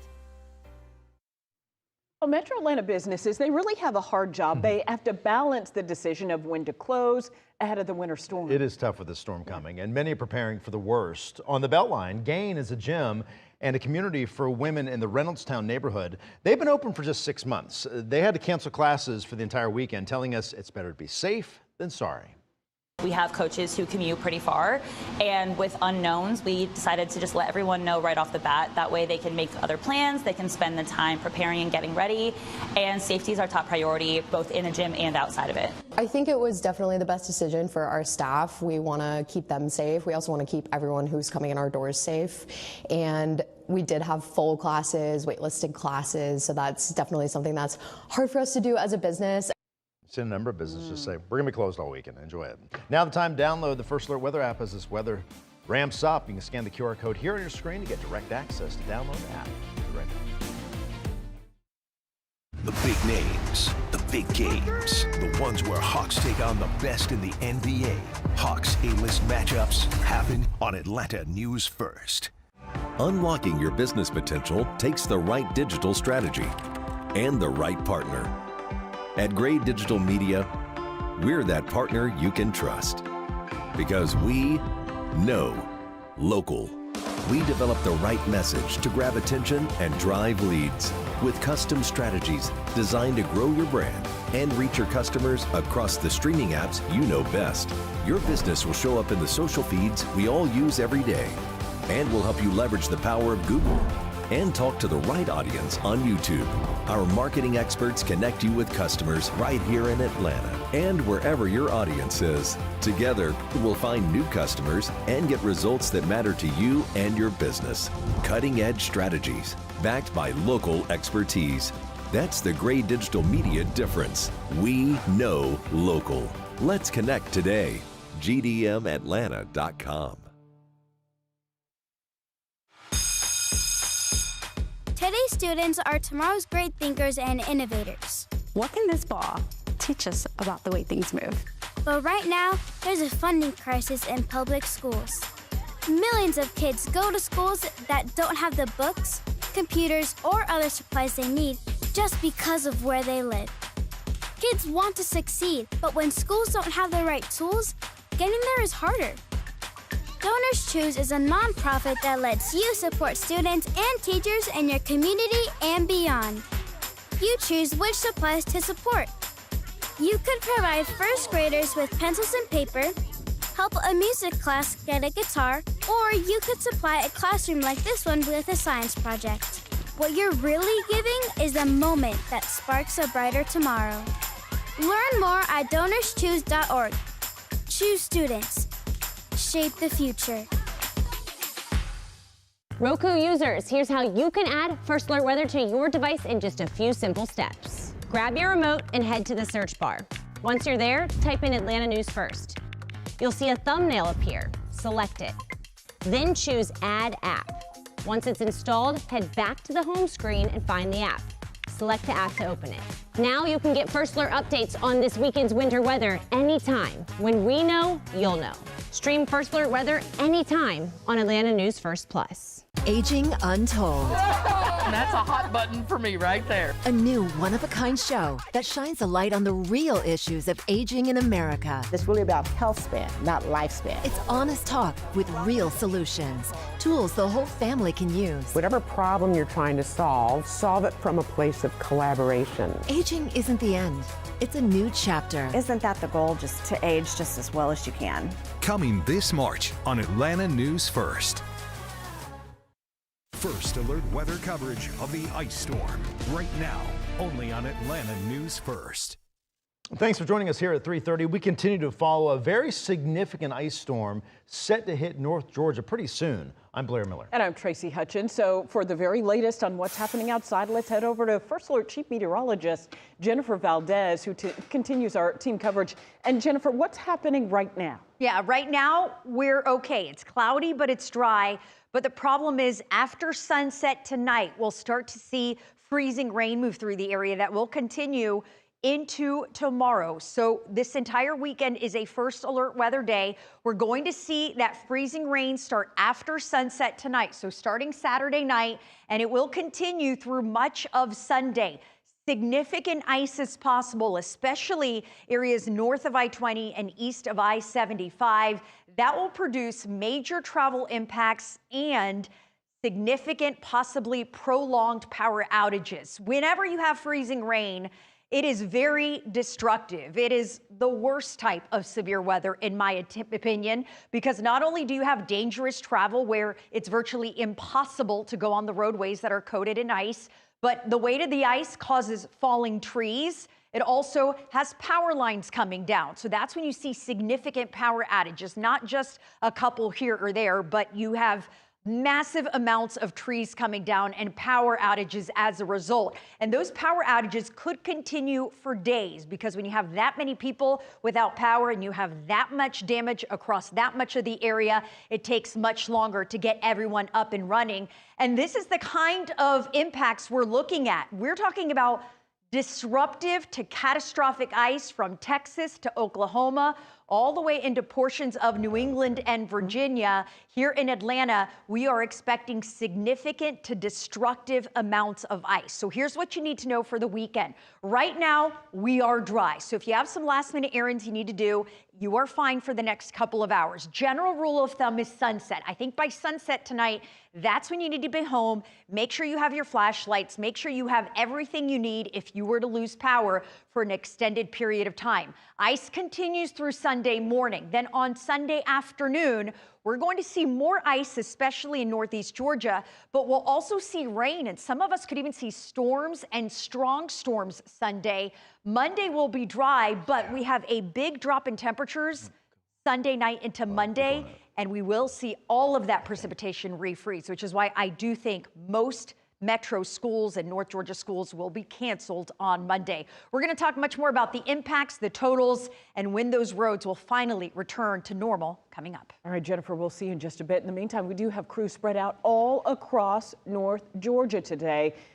That way we have you covered on this team coverage day, keeping a close eye on those conditions out there. We've been checking on a number of spots. Let's head to Hall County now, and that's where we find Atlanta News First reporter Doug Reardon. Doug, Jen was just laying out the areas that could be hardest hits. You're in one of them.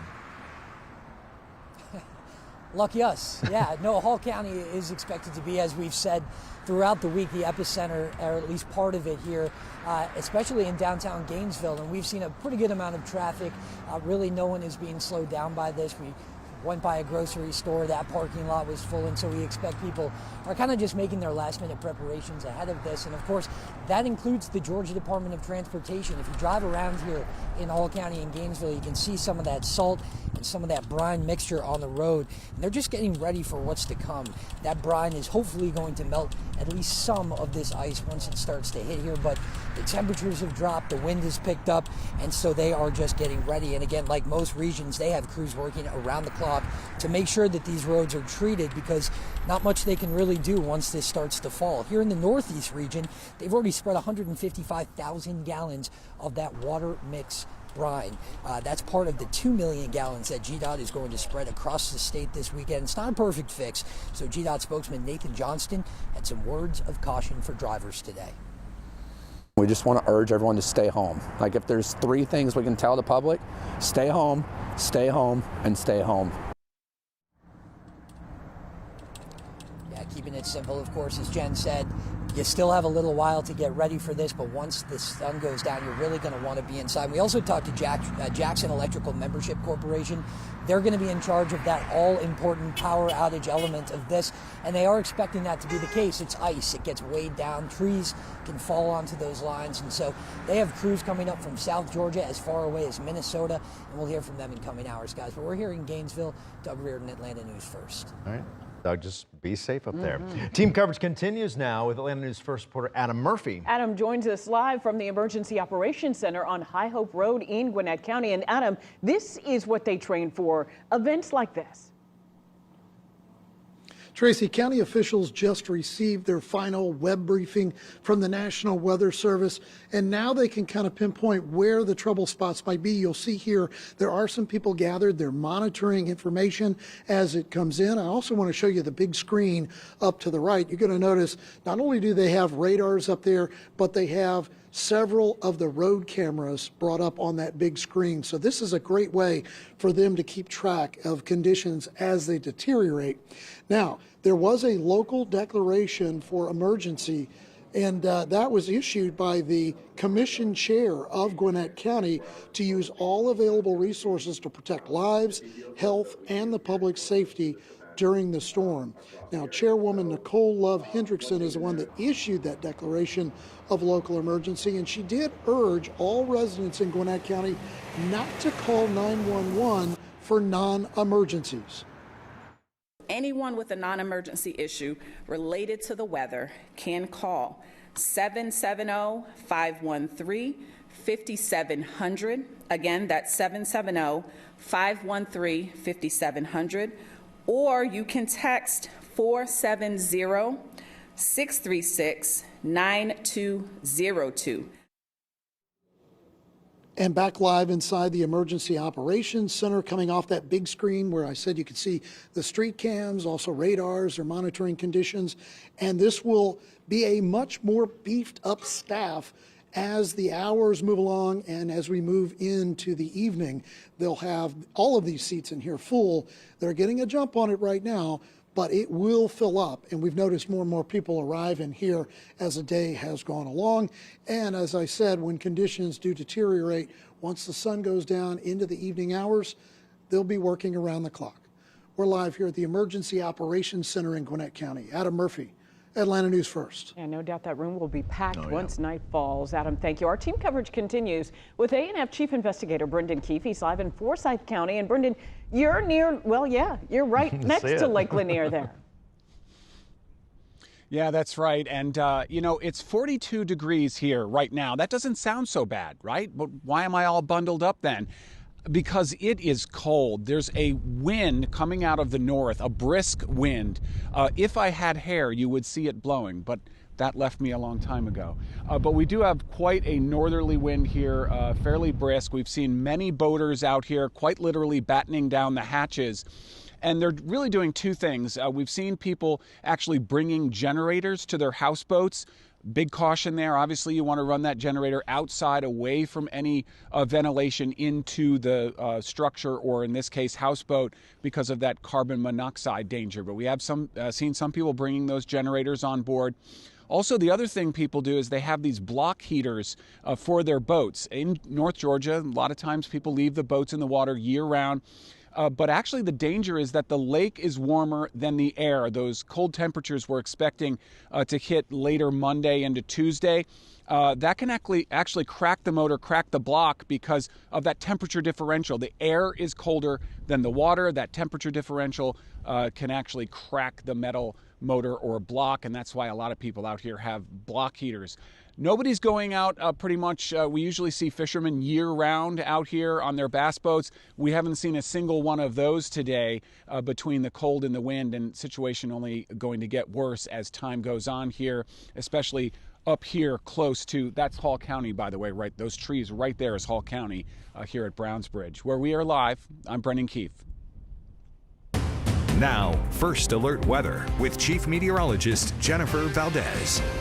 I can't show this map enough because most of our area under that threat of dangerous ice. Areas in purple. So almost all of Metro Atlanta points north under that ice storm warning, where we are expecting up to 0.4 of an inch of ice to an inch of ice, especially in Northeast Georgia, where you just saw Brendan Keefe there. That is where we could see upwards of an inch in Hall County, Forsyth County. As you get closer to I-20, those ice totals come down a bit. Then south of the city, we could see up to 1/4 of an inch of ice. Now, the ice is not here yet. We're just getting you ready to make sure you are prepared. So if you do need to run some last-minute errands through 6 o'clock in Atlanta, you should be okay. But after 6 o'clock, we'll see the chance of some showers, but temperatures still above freezing. Really, it's overnight we'll start to see that ice develop, and that is when travel is not advised. Now, that's the case for the city of Atlanta, but if you are in Northeast Georgia, things are going to deteriorate much faster. In fact, now through 6 light showers,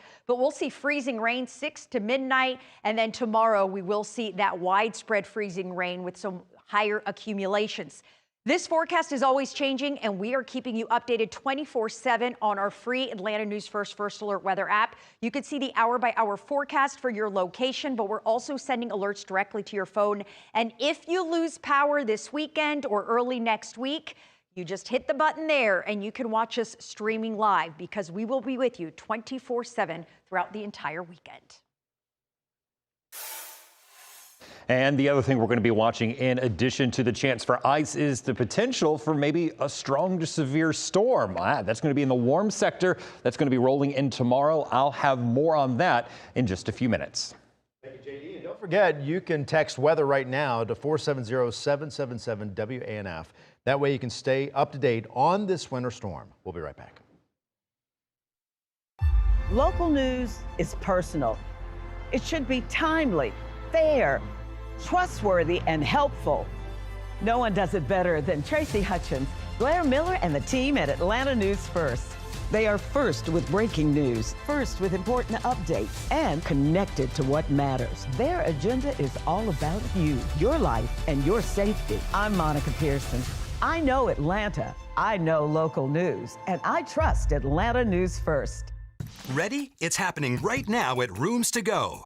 Shop 100 perfect picks, each just $9.99 or less. Picture it, your home, fully furnished in your style, with living rooms, bedrooms, and dining rooms, each for $9.99 or less. So many stylish options, each $9.99 or less. And it gets even better. Finance for as low as $20 or less per month, interest-free for 50 months. Plus, get free doorway delivery now at Rooms To Go.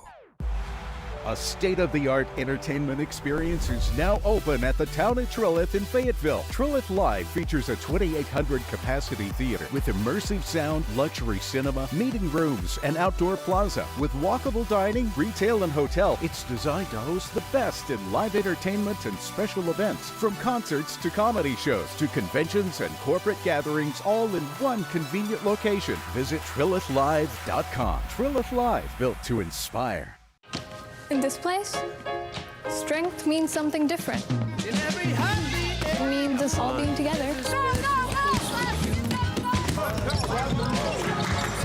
And doing our thing.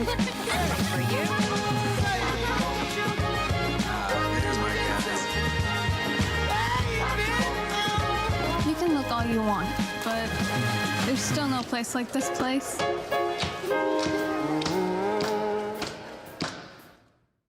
Good Morning Football Overtime is all about playoffs. The NFL playoffs are here, and we're covering every player, every team. We're talking matchups, post-game breakdowns, and everything in between. Because when it comes to the NFL playoffs, we've got something to say. Playoffs! Nice, Manti. Playoffs. Weekdays at 10 on Peachtree TV, Atlantis CW. Extreme winter weather bearing down on Georgia. The impact on your neighborhood can change quickly. That's why it's important you stay with the First Alert Weather Team on Atlanta News First. Because when we know, you know.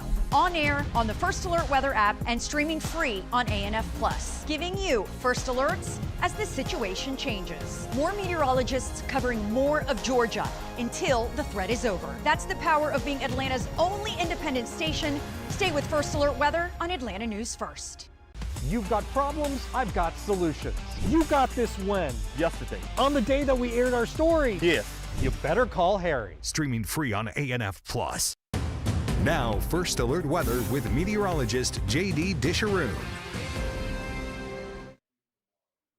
A lot of things that are at play here. We're going to see the low pressure system start to make its way up into the area, and south of that, a lot of moisture with the warm front. That's going to be the battle zone between these two things. So what that means, and we see it all the time in spring, warm, moist air meets cold air, things go boom. And that's exactly what we're going to be looking at as we head into tomorrow. So I would not be surprised if we see maybe Atlanta at 35 degrees and then maybe LaGrange at 65. We could see a 30-degree jump because of that front. So southern tier of our counties are in that marginal risk, a level 1 of 5.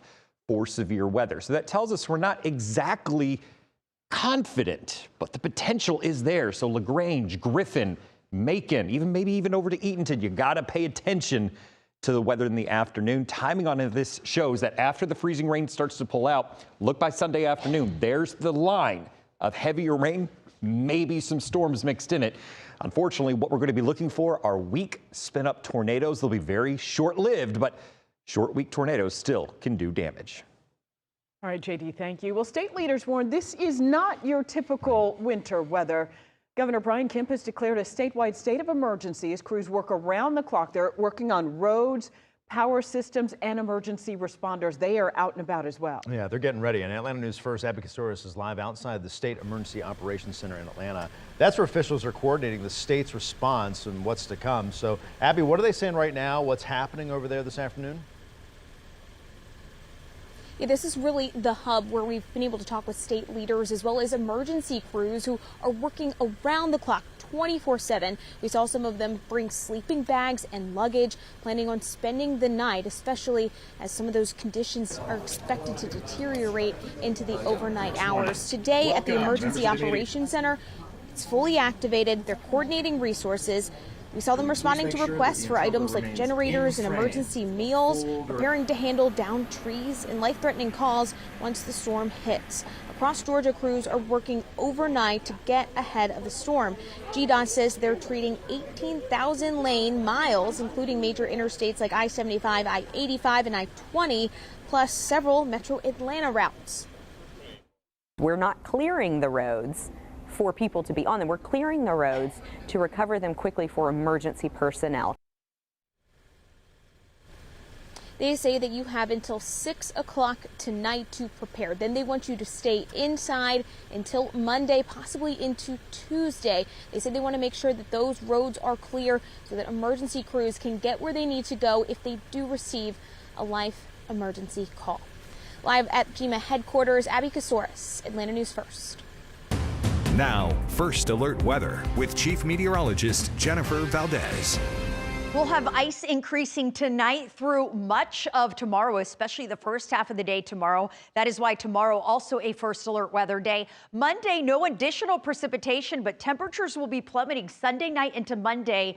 We'll be in the teens and low 20s. So even if we get additional rain Sunday, that is going to refreeze. And that is why I think the roads will be just as dangerous, if not more dangerous, Monday morning. And overall, a very cold week ahead. Tomorrow, temperatures only warming to the upper 30s, low 40s. Look at those low temperatures. We're talking about prolonged frigid air that will be with us pretty much all of next week. This is a system that's moving on in. Snow to our north. This pink, that is ice and freezing rain. That is what will be moving in after sunset tonight. So from now until sunset, you're okay, but by sunset, go and stay put where you're going to be the rest of the weekend. It'll start off as rain in West Georgia because temperatures will still be above freezing. In the mountains by 7 o'clock, we'll start to see some freezing rain. Then as temperatures drop, watch what happens by 11 p.m. Atlanta, Canton, Gainesville, Helen, Ellijay, you're already seeing freezing rain by midnight tonight,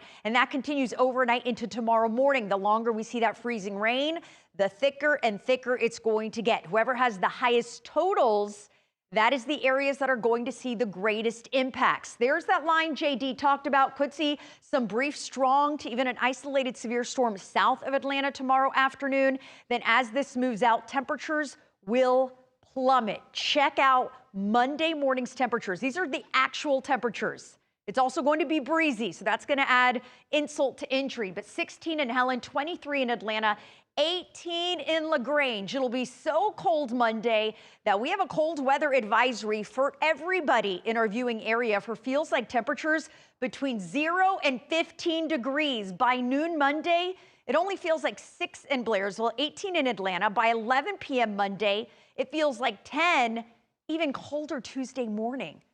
Temperatures feeling like 5 in Ellijay, 2 in Canton, 5 in Atlanta.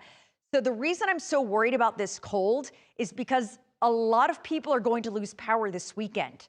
And when you lose power, you're probably going to lose it for a while. And next week's temperatures are brutal. We're talking about dangerous cold that will be in place through much of next week, which is why it's so important you have a safe way to stay warm, especially with low temperatures only in the teens and 20s through at least Saturday of next week. Now is the time to prepare and the best time to download our First Alert Weather app as the Weather Center ramps up. Scan the QR code. We put it on the screen for you to get direct access to download the app. That way you can get real-time updates sent straight to your phone or tablet. Stay with us. We'll be right back. Dangerous winter weather is on the way, and the best way to prepare for it is with live updates from Atlanta's most accurate weather team. Download the First Alert Weather app today.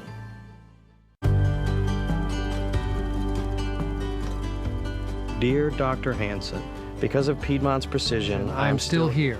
My care was prompt, professional, and complete. Most importantly, I was given more time to focus on what really matters, my family. Thank you for my second chance, Tom. Thank you for saving my grandpa. Aww. Hey, Dr. Hansen, thank you so much, man. What makes a story different? Who tells it and why? Get her out of there! I'm Eva Pilgrim, and this is Inside Edition. Here, people matter, and stories have power. Evacuate now! We're not just uncovering headlines, we're digging for the truth, uncovering what really matters, and sharing the exclusive stories you'll only see here. A new season with a new voice. Inside Edition. Weekdays at 11 on Atlanta News First. Nothing says love. I present to you the relationship agreement. So romantic. Nothing says hubba hubba. Our agreement specifies the second Thursday of every month is date night. That is so hot. Like a binding legal contract. Let's get this party of the first part started. You really think that's funny? It's in our agreement. I have to laugh. The Big Bang Theory, 5 nights a week. Weeknights at 7:30 on Atlanta News First. You have to see it. You have to hear it. The action is clear. Every play, every tackle, every touchdown in breathtaking detail. Rich, vibrant colors that bring the field to life and sound so powerful you'll feel like you're in the stadium. And it's all free over the air now. Make your next TV a next-gen TV. Visit AtlantaNewsFirst.com/nextgen to learn more. At ATL Live, we know Atlanta. Let's start our engines. That's why we're giving you more. From hidden gems to local favorites, we'll show you what's cooking. The only city where you don't have to look very far for your next adventure. When it comes to local entertainment, all of the biggest stars are right here. And you can't find anything like this anywhere else except right here. Don't miss ATL Live, weekdays at 10 a.m. and 2 p.m. on Atlanta News First. I'm officially declaring this no murder month. What do we got? Murder. Hey, Max, you missed me? The police. What's the crisis here?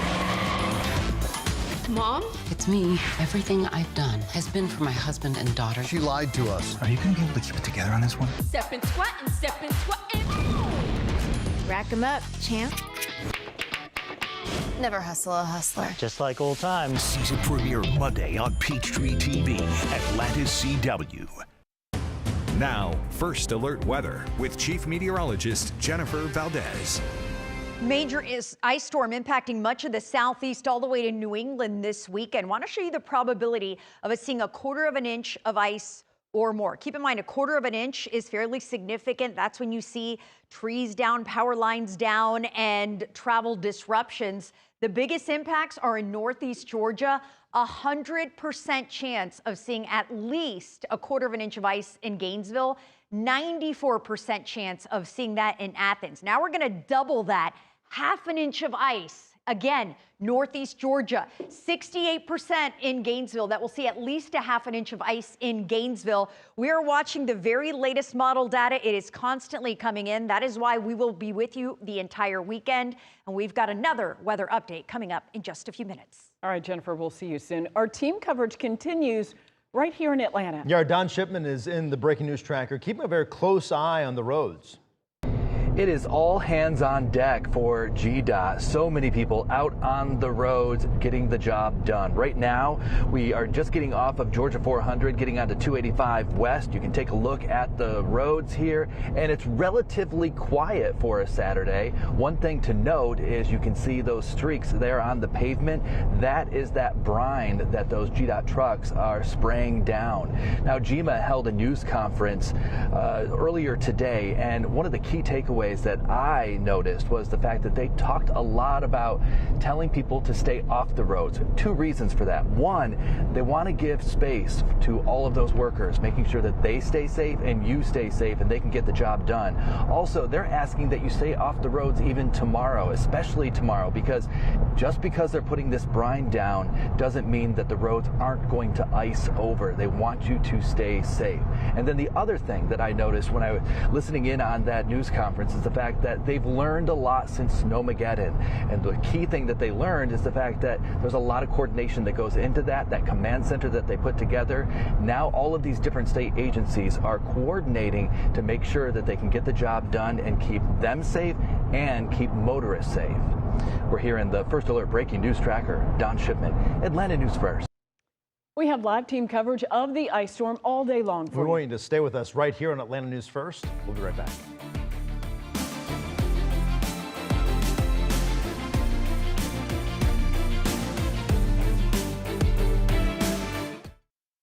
The big names, the big games, the ones where Hawks take on the best in the NBA. Hawks A-list matchups happen on Atlanta News First. My dad loves to shout at Pinnacle Home Improvements. He gets to make people's homes look great. He always says, your project begins with me. With me. with me. And with me. Now for a limited time at Pinnacle, make no payments and no interest till 2027 on all windows, roofing, and siding. Each of our team members takes pride in every home we remodel, so we can deliver beautiful home exteriors. That's why we say your project begins with me. Unlocking your business potential takes the right digital strategy and the right partner. At Gray Digital Media, we're that partner you can trust. Because we know local. We develop the right message to grab attention and drive leads with custom strategies designed to grow your brand and reach your customers across the streaming apps you know best. Your business will show up in the social feeds we all use every day, and we'll help you leverage the power of Google and talk to the right audience on YouTube. Our marketing experts connect you with customers right here in Atlanta and wherever your audience is. Together, we'll find new customers and get results that matter to you and your business. Cutting-edge strategies backed by local expertise. That's the Gray Digital Media difference. We know local. Let's connect today. GDMAtlanta.com. Roku users, here's how you can add First Alert Weather to your device in just a few simple steps. Grab your remote and head to the search bar. Once you're there, type in Atlanta News First. You'll see a thumbnail appear. Select it. Then choose Add App. Once it's installed, head back to the home screen and find the app. Select the app to open it. Now you can get First Alert updates on this weekend's winter weather anytime. When we know, you'll know. Stream First Alert Weather anytime on Atlanta News First Plus. Aging Untold. That's a hot button for me right there. A new one-of-a-kind show that shines a light on the real issues of aging in America. It's really about health span, not lifespan. It's honest talk with real solutions. Tools the whole family can use. Whatever problem you're trying to solve it from a place of collaboration. Aging isn't the end. It's a new chapter. Isn't that the goal, just to age just as well as you can? Coming this March on Atlanta News First.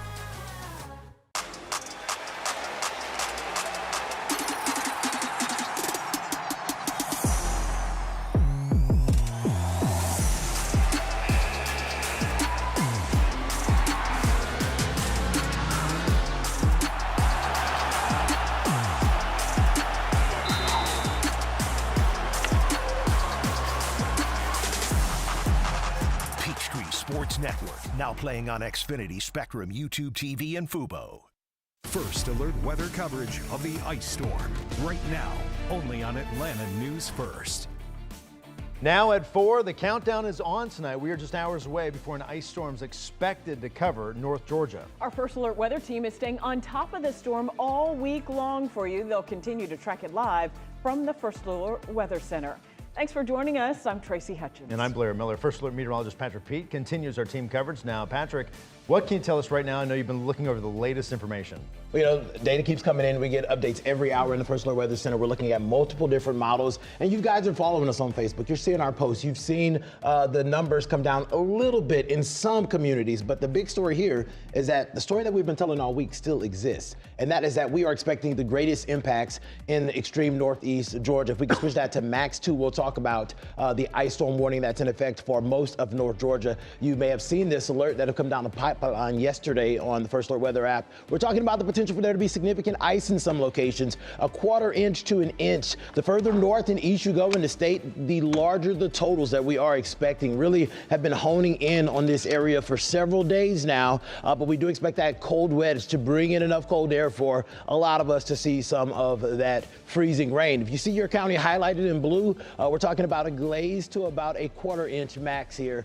Someone asked me on Facebook, what does a glaze mean? And just think about that coating that's on a donut, just a coating possible. Again, that's enough to make the road slippery out there. Power outages typically not likely when you see low totals like that. The bigger danger there is getting out on the roadway. So that's something that we'll continue to dive into. Now let's talk about this weekend and what's changed. Again, I mentioned that at the top of the show. You may have seen that the totals have come down for some folks. If we can drop that team coverage, I want want folks to be able to read all of this here. What's the same? We'll still see major impacts across parts of North and East Georgia. We are still seeing large totals there. We've told you for the last few days, once you get upwards of about a half an inch, we start to see the potential for major impacts. While the numbers may have come down for parts of metro Atlanta, we cover folks in North and Northeast Georgia, and those totals still look to be very dangerous. And we're talking about travel conditions for all of us that will be dangerous at times through Monday as we get freezing rain, as we get rain, as temperatures plummet. That's going to make for some messy roadways. Widespread power outages continues to be one of our primary focuses in portions of Northeast Georgia as we see significant ice accretion possible. Here's that layer of ice pushing through portions of the Mid-South. I was actually watching some of this in Memphis earlier. I used to work in Memphis about 9 years ago, and they've been picking up on some snow, and now that has transitioned over to a wintry mix, and that will be heading our way as we head through the next few hours. Of note, you can see a warm front to the south. Got a bit of electricity moving through portions of Louisiana, Baton Rouge, New Orleans. First Alert meteorologist Anthony Baglione will be breaking down in about 10 minutes how that low pressure system will be moving into our area and bringing at least some folks the chance to get some strong storms. For us right now, it is all about the ice, and we are still seeing significant ice possible. 100% chance of getting a quarter inch in Gainesville. That's pretty much for all of Hall County. A 94% chance of getting a quarter inch in Athens. That's Clark, and that's the Coney counties and all of the surrounding communities in that region, and that risk decreases the further south and west you go. Now, we're gonna have the latest timing on when all of this starts to move into our area coming up in just a few minutes. All right, Patrick, we'll see you in just a bit. In the meantime, we do have crews spread out all across North Georgia today. They are keeping a close eye on conditions for you. Our team coverage continues with Atlanta News First senior reporter Patrick Quinn. So Patrick, you're at the Buckhead Home Depot. I'm so curious how busy it is out there at this point. Blair, we got here about a couple hours ago just to gauge how people are feeling as this ice storm approaches. And when you have a camera inside a store and you got the letters and everyone comes up to you and they know what's coming and they're asking me, how much ice? Where's it going to hit? And I just keep telling them, guys, right now, we're not panicking. We're staying prepared. And that really is the name of the game right now, because you just heard Patrick Pete. It's kind of varied. It's all over the place. But here at this Home Depot, plenty of generators. We're at the row of generators, dozens and dozens of generators. So if you need one, or you can rush out. State officials, they're urging you by 6 o'clock, though, try and hunker down. That's the goal. So just a little bit longer until that period. But here inside this Home Depot, plenty of heaters, a rush on heaters. They're all out of salt. However, they do have some sand. So it's kind of touch and go wherever you go throughout the state. I was in Athens earlier this week, and there were no generators anywhere to be found. Talking with women and families, they'd been to 2, 4 Home Depots, Lowe's, couldn't find one. But here at this Home Depot, there are generators. But yeah, this is the final rush as this ice storm approaches. City officials, they certainly have been prepping for this. Now, everyday community members, they're prepping in their own ways. We were at a Department of Transportation earlier today. They were sending salt trucks out on the road. Just moments ago, I was able to talk with a woman named Sharon. She's from Peachtree Hills. She recognizes that, yes, the ice storm is coming, and for her, she lives in an area where there's a lot of trees, so that was a major concern for her. What we're worried about is trees coming down, so that's the reason why we're going to stay on the second floor and not the third floor. And that's why we're going to try, if we lose heat, we're going to try to heat the second floor. Have you seen trees come down before? What does it look like? How do you... Our house has been hit 3 times. Oh, God. Same spot every time or different spot? No, 1 in the front and 2 in the back. Oh, my gosh. So when you're going to something like this, is it bracing for the inevitable? Just being safe. We have a son. Just being safe. That's why we're not really worried a lot about just being cold, but just, being comfortable. I like Sharon's approach, calm and composed. She's a veteran. Unfortunately, she's had multiple trees fall on her house, so she's taking it in stride. She was deciding between 2 different heaters. We're live inside this Home Depot in Buckhead. You see people still checking out. There has been a run on salt, sand, generators we're seeing go fast, so final hours before this thing hits. But again, preparation, not panic, the name of the game here. Live from Buckhead, Patrick Quinn, Atlanta News First. Yeah, if we could all just follow the woman you just spoke So to there, calm. Patrick. Yeah, completely calm. All right, we want to head out to Atlanta News First investigator. Better call Harry. He's staying on top of the storm as well, but from DeKalb County. Who do you have with you, Harry? Okay, so I have with me Maggie and Carson. We're going to talk to them in just a second. I want to tell you where we are because we're not far from the DeKalb County Courthouse, and the roads here are clear. People are out and about, and the traffic has gotten a lot busier as the day has gone on. And then I'm hoping things are going to quiet down soon before this starts later this evening. Now, Maggie, you're from Florida. You're from where in Florida? I'm from Orlando, Florida. All right. And what's the weather forecast in Orlando right now that I'm dreaming of? So it's about 77, partly cloudy. I'm sure my family back home is very comfortable. You could be a meteorologist.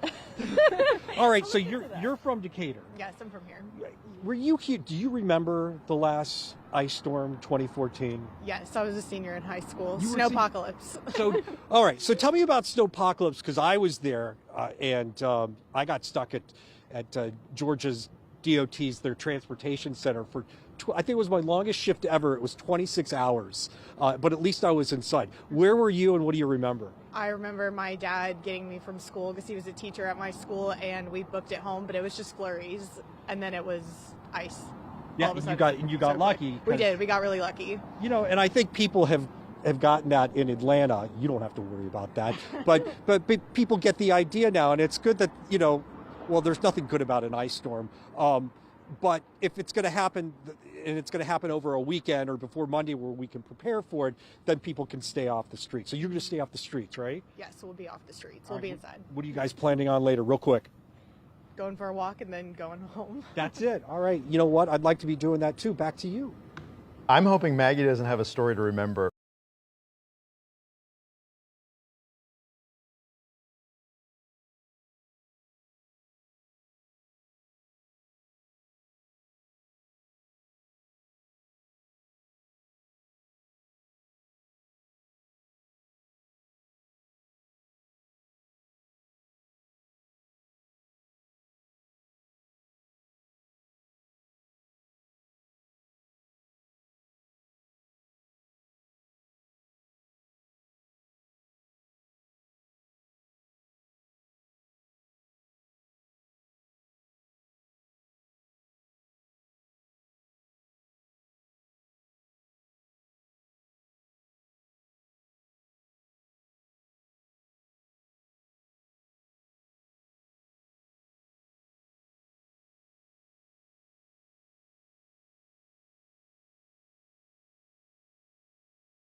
Atlanta News First Plus starts Hey everybody, now it is with the First Alert Weather Day. Meteorologist Jennifer Valdez. We are here to answer your questions. So if you have questions, ask away. We are here to make sure you are informed and you know everything that's happening so you are prepared for this winter weather event. Now, I do want to point out some things. We're getting a lot of comments on social media, so I want to address that nothing is happening yet. We are aware. We weren't expecting anything to happen yet. The reason we had that first alert weather day for today, we knew that risk was increasing tonight, but it was so people could plan and prepare and be home by sunset. We're saying by sunset, but we may not see the worst impacts, or at least those impacts really intensify for places like Atlanta until closer to midnight, but our viewing area is large. It's all the way from the Tennessee border, the western North Carolina border, all the way down to Pike, Lamar, and Upson County. So we need to get everybody, even though the timing is different for everybody, kind of on the same page here. So as a general rule of thumb, we are suggesting everybody needs to be home by sunset, but more realistically, depending on your location, it could be closer to 7 to 8 p.m. So 7 to 8 p.m., be in your safe spot, be ready for the weather that will be arriving. Temperatures are still well above freezing. So we are not concerned with freezing temperatures yet. And even though it's above freezing now, does not mean it's going to stay above freezing. As that sun sets, temperatures will be dropping and it will get colder. And that's when we'll be watching for that changeover from rain to freezing rain and ice. And for anyone that's been through an ice storm, you know, freezing rain ice is the worst. So I'm answering your questions. Let me know what you want to hear about. Let's see. Someone's saying not even a drop in Fulton County. You are right, Bob.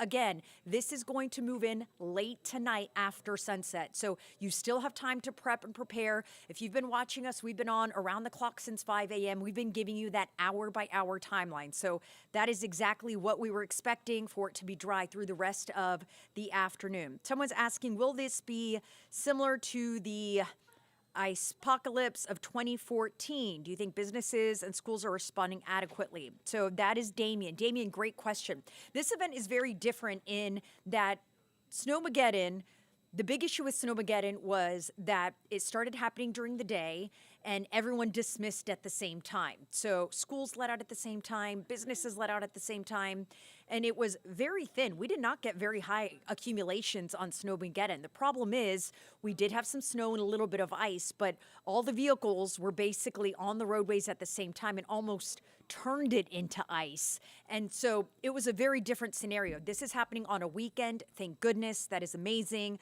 But also we are expecting the potential of higher totals. So if this were to happen at 4 or 5 p.m.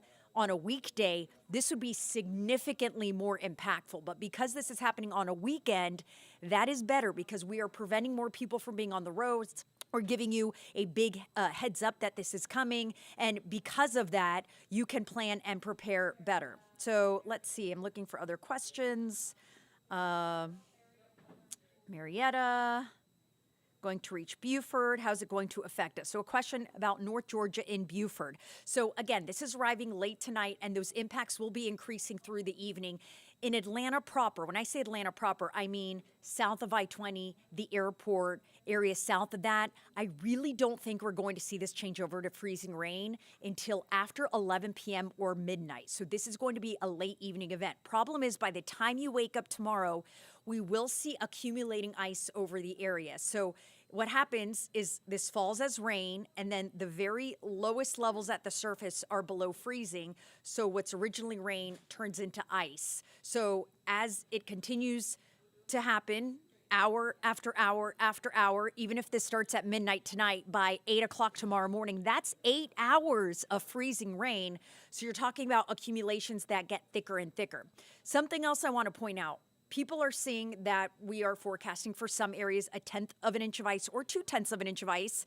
And they're saying to me, oh, that's nothing. We're in the clear. No, ice is very different. If you get 1/10 of an inch of rain, 2/10 of an inch of rain, that is extremely low impact, if any impact at all. But if you see a 1/10 of an inch of ice or 2/10 of an inch of ice, that is extremely impactful. Whenever you have a 1/4 of an inch, big impacts, trees coming down, power outages, and then as you start adding to that 1/4 of an inch, the impacts are significant. They are substantial. So you talk about a 1/2 an inch of ice to up to an inch, which is what we could see in places like Hall County, Lumpkin County, Dawson County. You see on the map right here, those areas in red, that is major impacts. And this is set by the National Weather Service. This is an official National Weather Service product.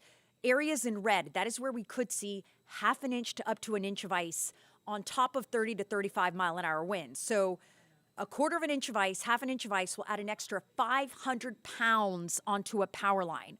So imagine 500 pounds on a power line, and then you add 30 to 35 mile an hour wind gusts on top of that. That is why we are expecting significant power outages and prolonged power outages. When you have a tornado, obviously you have major damage, you have power outages, but it's usually over a smaller area. When you're talking about all that area in red and possibly orange, seeing power outages, there's no way you have enough power crews to get to all those places and take care of all those power outages at the same time. You're going to have to wait, almost like when you call and you wait in line and they tell you you're caller number 26. Well, you may be power customer number 3046 because so many people will be losing power. And this is something that's impacting much of the Southeast. So normally we get a lot of power crews that'll come in to assist us, but we have ice potential across Tennessee and Kentucky, even into Texas, even portions of New Mexico, and then extending to our east into Virginia, West Virginia. So this is going to be a significant impact across much of the country, which is why that power could be a prolonged power outage, and that is that it may take a longer period of time. So I'm on YouTube here. I'm going to hop on Facebook and see some questions we got here. Johns Creek. Again, Johns Creek, look at your location on the map. And the best advice I can give you, especially when we show you the ice totals, we can't show the ice total for every city in our viewing area. Best thing to do is look for the city closest to where you live, and that's going to give you a general idea of what you can expect. So if you are in red, expect for the possibility of up to 1/2 an inch, maybe even an inch, especially in places like Dawson, Lumpkin, White counties. That's where I think we're going to see the highest icefall totals. Areas in orange, that's where we could see a 1/4 of an inch to a 1/2 an inch of ice. So Henry County, you're still in orange for moderate impacts, but I do think your risk is lower. I think in Henry County, we're looking at more of a glaze of ice. Worst case scenario, a 1/4 of an inch. But I think in Henry County, especially areas south of I-20, it's going to be closer to a glazing of ice.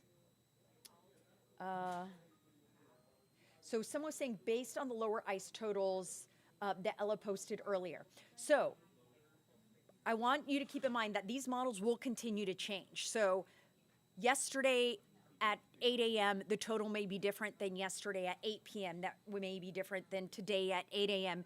These models will continue to evolve and change. It's very dependent on the temperatures, how cold it gets, how long we stay below freezing, how long the rain continues into tomorrow. So yes, it does look like Atlanta and Atlanta proper, closer to the metro, may have some lower ice totals, but we're still seeing the possibility of up to a 1/4 of an inch in Atlanta, up to 1/2 an inch in the northern suburbs. So I still want everyone to be prepared because things can change at the last minute. These totals can really intensify quickly. So again, this event hasn't even started yet, and we're going to continue to fine-tune the timing and the impacts and the amounts. That is why the whole First Alert weather team is here. We've got 4 meteorologists in the building right now. We had 3 meteorologists in the building this morning. We are watching every single model that comes in and updating you around the clock. So as soon as we get new information, in fact, First Alert meteorologist JD and Dishrin is making a brand new graphic right now. We want to show you the her ice totals. We're not able to do that. In fact, none of the meteorologists in our market are able to do that with the current graphic system. He has found a way to do that. We are going to be the only team that's going to show you the latest, most high definition potential ice totals, and we're going to have that coming up for you here in just a few minutes. We're hoping to have that for you by 5 o'clock. So make sure you stay with us. We're going to be answering your questions each hour right here, 45 after the hour, every hour. I'm going to run back in because at 5 o'clock, I'm going to want to try to show you those ice totals. We're working on that graphic right now. Again, new model data coming in. We'll keep you updated. But again, right now, roads are fine, but I do expect things to deteriorate, especially after 8 p.m. tonight, with the worst of it after midnight. Stay with the First Alert team, and we'll have another update for you on air on our First Alert weather app, and of course, around the clock right here on ANF+.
darker, and it starts to move into the city of Atlanta. So while the window for getting freezing rain in Atlanta has shrank, it does look like it's going to come down real thick when it does come down as we get closer to 5, 6, 7 a.m. in the morning. As we fast forward through the day, we'll start to see that erode and we'll see that transition to a rain threat. And then unfortunately in the afternoon, looks like we'll get a squall line to the south and west. And that was always a part of the equation. If you go back, I think 3 or 4 days ago, I wrote about at the end of a post, I mentioned that there could be a storm threat depending on how the wedge acted. And because the wedge is not going to move all the way down to LaGrange, that also means that warm air is going to lift northward. And we're going to be talking about the potential for there to be a 20-degree temperature gradient or temperature difference between LaGrange and Atlanta. And that's not a far area. Typically, we're a couple degrees away from each other. But because of this system, we could be 20-plus degrees different from Atlanta to LaGrange. And that's going to be enough instability, so to speak. It's essentially a front. Along fronts, you get thunderstorms. So we have that thunderstorm risk. And there's even a conditional risk that we could get a rogue strong to severe thunderstorm. And there's some helicity around, not to get into the weeds of the nerdy meteorological stuff, but helicity is just another variable that lets us know that there's a potential for there to be rotation in the atmosphere. So we cannot rule out a rogue tornado in this area. So that's something that we're diving into. The Q&As have been great. I think I've said no snow multiple times. Everybody says that, and they got it. I have a flight early in the morning Monday. Will the roads be icy? More than likely. And that doesn't matter whether you've gotten rain, whether you've gotten freezing rain. There's going to be cold air moving in through the overnight. There's going to be slick spots all over the road. So I think that you could have issues getting to the airport. Again, not sensationalizing, not hyping it. I see your comments. Some of y'all think we just get paid to do whatever. We're telling you what the impacts could be. There will be some people Monday who experience icy roadways. Depending on where you are, you may not. But there will be a lot of it. A lot. So our goal is to make sure that you're aware of the potential. We don't want another snowmageddon. We don't want another anything like that. So anytime there's the potential, we want to communicate that potential. Let's see. Thank you, Sassy, for the compliment. Will Canton, Georgia have freezing rain? Yes. Will Cobb have freezing rain? Cobb will have rain. Cobb will also have a chance for freezing rain. We're looking at one particular snapshot. There will be a point in time in the morning that Cobb drops below freezing, and we will get some freezing rain. The accumulations will not be as great as they will be in places like Hall County.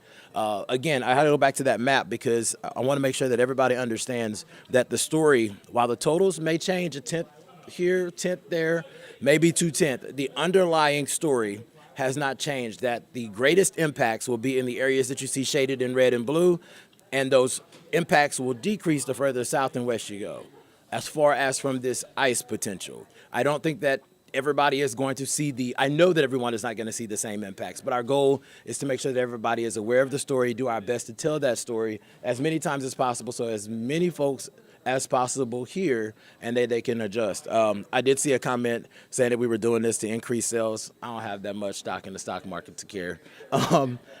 Beaufort is definitely going to get freezing rain. What does the rain and ice for East Point look like late tonight? It does look like in East Point you're going to be somewhere around that 1/10 to 1/4 of an inch. You're very close to that line where that glaze is. Again, on this map, I don't know if you guys can see it. We always talk about gradients, but gradients kind of help you tell the story. There's going to be a stark drop-off where you go from orange to yellow to blue. And that's because it's all the wedge, and the wedge will, depending on elevation and these other factors, the impacts, the freezing temperatures are not going to make it all the way down. So I think that if you're in East Point, you're going to fare better than other folks. While there will probably be some icy trees, some slick roadways, you will not see the impacts that people in places like Gainesville and Athens and Helen will see. So I hope that that is the story that we're getting. The ground is way too warm and the temps won't dry up enough. Again, temperatures will continue to drop. We are concerned about, number one, power outages first. We're concerned about the roadways. Bridges and stuff will ice first. Everything else will eventually ice. And then we have another Arctic blast that's coming on the back end by Monday morning that's going to refreeze everything. So it's a multifaceted story, and the risks are there, and our goal is to just communicate those risks to you.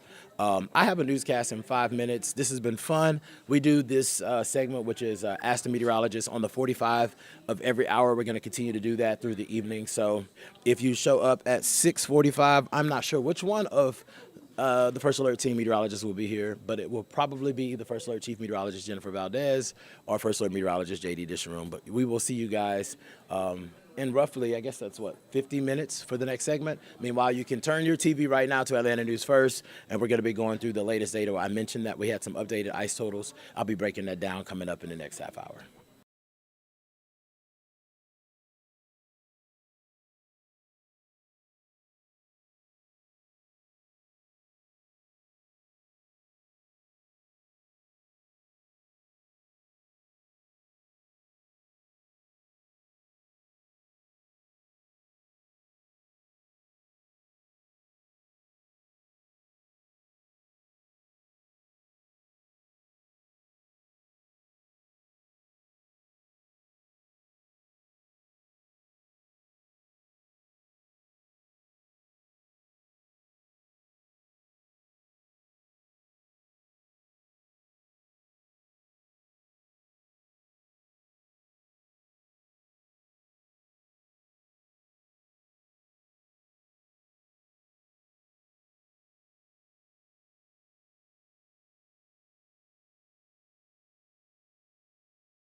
What am I doing? Okay. First Alert Meteorologist JD Disharoon here. So we're going to be taking some of those questions that you have for this event. Obviously, we've seen a precipitation starting to work its way. It's just rain right now, which is exactly what we had expected as we made our way into the afternoon and into the evening hours. Not expecting a lot for this evening. Honestly, it's going to start off as like drizzle and a little bit of mist out there. And then we're going to continue to watch the potential for this to change over to freezing precipitation as we go into really overnight and into tomorrow morning. So we're going to continue to watch this potential. Here we go. Starting to get a few questions in there. What's Georgia looking like tonight? Right now, most of us staying at above the freezing mark. We do expect once we get past sunset, and especially in towards the midnight hours, for that to change as the wedge starts to build in, and we'll continue to get that northeasterly wind helping to bring us a lot of extra cold air. How long that lasts is still up for the air. I know a lot of the models out there, that if you've been looking at them, you've been seeing, they try and erode it into the morning hours. It will erode at some point. I'm not saying it won't, but models are notorious for handling that horribly, just because of all the dynamics that go on in the lower levels of the atmosphere that the resolution, even the high resolution models, just cannot pick up with. So what we're going to be noticing is that happening tomorrow morning. We're going to have to wait and see what time it ends. That's going to really have a big impact on our potential for ice overnight. Blair Thompson asked, will there be snow? No, we're done. There is no snow in the system. I hate to burst the bubbles there. There will be no snow with this system. There's just too much warm air in the atmosphere above us once you get to about 5,000 feet. In fact, we were looking at some of the modeling, and once you get up to about 10,000 feet, the temperature is 50 degrees, which is much warmer than we're going to see at the surface. So unfortunately, there will be no snow for us as we go into the next several days. How will the weather affect us going to work tomorrow from 7 to 9 a.m.? A lot of folks do work on the weekends. Obviously, we're going to be here. Unfortunately, I think 7 to 9 is going to be that prime time for the roads to be extremely slick across the majority of North Georgia. I think if you get out to the western portion of the viewing area, I don't mean like Douglas County, I mean like Carroll County, down towards like Grange and then up towards the Summerville area, those counties that touch Alabama and then our Alabama counties, I think you may be okay, but you definitely need to check.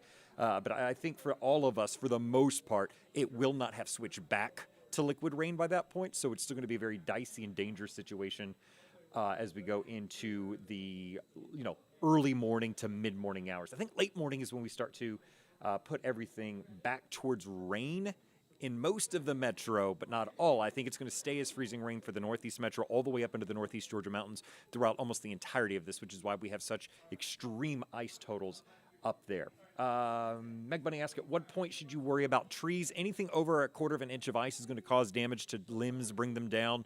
That's when it's going to start to really affect power lines to a large degree. And again, a lot of it, that's basically from Atlanta east and north, where we have that potential to see that ice amount as we go. And that would, again, be into the early, like, sunrise time into the mid-morning hours. So Beast Mode wants to know, we're driving up from Florida to Atlanta. How close to Atlanta can we make it before it gets dangerously cold? I mean, it depends on when you're leaving. So let me know the time frame that you're looking at, and I'll tell you, because if you're coming up tonight and you're getting in before midnight, you'll be fine. It's after midnight that will be dicey. Can we fly Thursday? Probably. At that point, I think everything's going to be melted there. Blair Thompson, will it snow? No. No snow. A lot of you are asking about snow. Are we getting snow next week? I'm going to go ahead and call it no. Models have already backed off on it. I think it was the meteorologists who were posting that did so prematurely and didn't wait for it to become consistent, and does not look like that's going to happen at all. So can you add regular salt on your driveways? You can. It'll give a nice little zest, but it's not going to do much to help you out with. Unfortunately, table salt, the Morton salt that you have, is not the right type of salt for that. It's not going to really do much other than waste the salt that you have. So unfortunately, that's there. When will all of it be melted and we can safely drive again? Really depends on where you're at. It depends when we switch back over from freezing rain to rain. For Northeast Georgia, I imagine that's going to be at least Tuesday because of the ice up there. It could be longer than that. I think in Atlanta, where we have a little bit more salt going on, a little more brine, especially that's going on at the roadways, I think by the time we get to Monday evening, hopefully, for the areas that saw extreme ice, you notice I'm saying Monday, because even when we switch over to rain, it's going to refreeze Monday night into Tuesday morning because it's just going to be so cold. So even places like I mentioned earlier, Carroll County, not going to see a lot of ice out of this. They're still going to see a lot of rain, and that has the potential to refreeze on the road. So for most of us, that's why schools are closing on Monday. It's not so much that the ice is still going to be on the trees, it's that the roads will refreeze overnight Sunday and into Monday. How far west do you expect the CAD, that's the cold air damming, the wedge, to stretch? That's a great question, and honestly, if I knew that exactly, this forecast would be very easy. Unfortunately, that is the big question that we don't know, how far and how strong that wedge is going to be. If that wedge is stronger than the models have been indicating, it will last longer. It will cause a lot more issues. A lot more people will see ice. If it's weaker, I think at that point, Metro Atlanta's in the clear, but still, we'd see significant icing in northeast Georgia from Cumming and Forsyth and Hall County all the way back up towards Clayton, Toccoa, and the Helen areas. So it really just depends on where you live, but we're going to have to continue to watch and see exactly how far that wedge is going to set up. Now, it's already starting to move in. So we've been looking at the observation data. People in Rabun County, up in Toccoa, have already seen the wind shift to the northeast, and temperatures have dropped below freezing already. So the wedge is building in. Hopefully in the next 6 to 8 hours, we'll exactly see how far south it's going to make it. So that's just unfortunately, that's just a wait and see kind of question. Canton and Covington. Canton is really bad on ice. Yeah, nobody's really happy with ice. Again, we can't really drive on it. Canton, for the most part, we're having problems routing my computer, which is why you're seeing other meteorologists drive the radar. So looking behind the scenes, Canton's kind of on the cusp there. They could potentially see up to, a quarter to 4/10 of an inch of ice if the wedge does as we think it does. So that would be hazardous driving until it changes back over into rain tomorrow afternoon. Covington, kind of the same thing. We're looking, let me switch my map back. Covington, we're not looking for as much there, maybe a quarter of an inch. That's still a lot, still enough to call widespread power outages. Hopefully, though, if we can get that rain switch over, that would help the roads as well. Someone else asking, will it snow next week? Again, it's too far out to tell, but my gut instinct is telling me absolutely not. That's a gut instinct and not an official forecast, so don't read me for that later. Bean dip or artichoke dip. Depends on what it's the mood for. If I got beans and some cheese with that, I'm going with the bean dip. Otherwise, I'm going to go with the artichoke dip there. If you really want to get me a dip, it's going to be a 7-layer dip. That's my favorite, so we'll start working. Will roads be safe in Atlanta in the afternoon? Possibly. If the wedge ends up stronger than is anticipated, no, they will not be. But as of this forecast, I think by the time we get to the noon hour, we will have switched back over to rain in the Atlanta inside the perimeter area, and that will help things start to melt. So that'll be a good job there. What about Henry County? Henry County, again, I wish I had my graphics here. We'll work on that for next time. Henry County is really on the southern edge of this. I think you may see a glaze. I'm not expecting widespread power outages in Henry County. I'm not expecting widespread hazardous travel. That's not to say there won't be icy spots on the road for brief periods of time in the morning. So don't take that as you don't have to check in the morning to see what it is. You do. You don't need a lot of ice to cause issues there. But the good news is you are on the lower end of the spectrum. Now, the question right below that is Decula. Yeah, opposite question there because you are farther north, and that means you are going to be dealing with the potential for some significant icing there. You're really on the border of the worst of it. So I would expect widespread power outages in that area. I do expect widespread driving conditions to deteriorate overnight and into the morning. The caveat is y'all are right on the line of those who will have regular rain tomorrow, helping to melt everything, and those who will not. So it just depends, again, on how much of that wedge we're going to see. So Clayton County and College Park, again, you're kind of like Henry County. You're on the southern edge. Could see some issues, but I'm not expecting to see significant issues there. Same for Douglasville. You're right on the edge. Paulding County as well, and it's going to be iffy for those areas. We're kind of looking at that, so it really kind of depends. The latest modeling says Douglasville may see a quarter of an inch. That is enough, and again, that's Douglasville. That's not like Chapel Hills and south of I-20 and everything, so it really depends on where you live in Douglas County. So Douglas proper along the train tracks, you are looking maybe about a quarter of an inch. That would be enough to cause some widespread power outages, travel issues. They're also, though, on the front side of everything switching over to rain first, so that might help them. Dallas, you're kind of in the same boat like most of Paulding County is, so you're just kind of right there on the edge.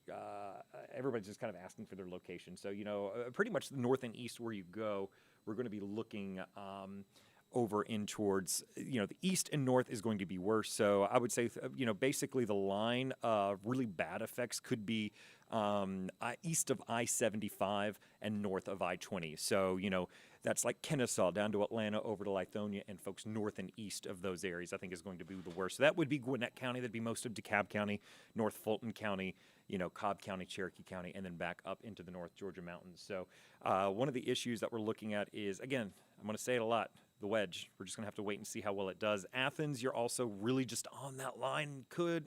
You're on that boom or bust line. You could see a lot. You could see a little.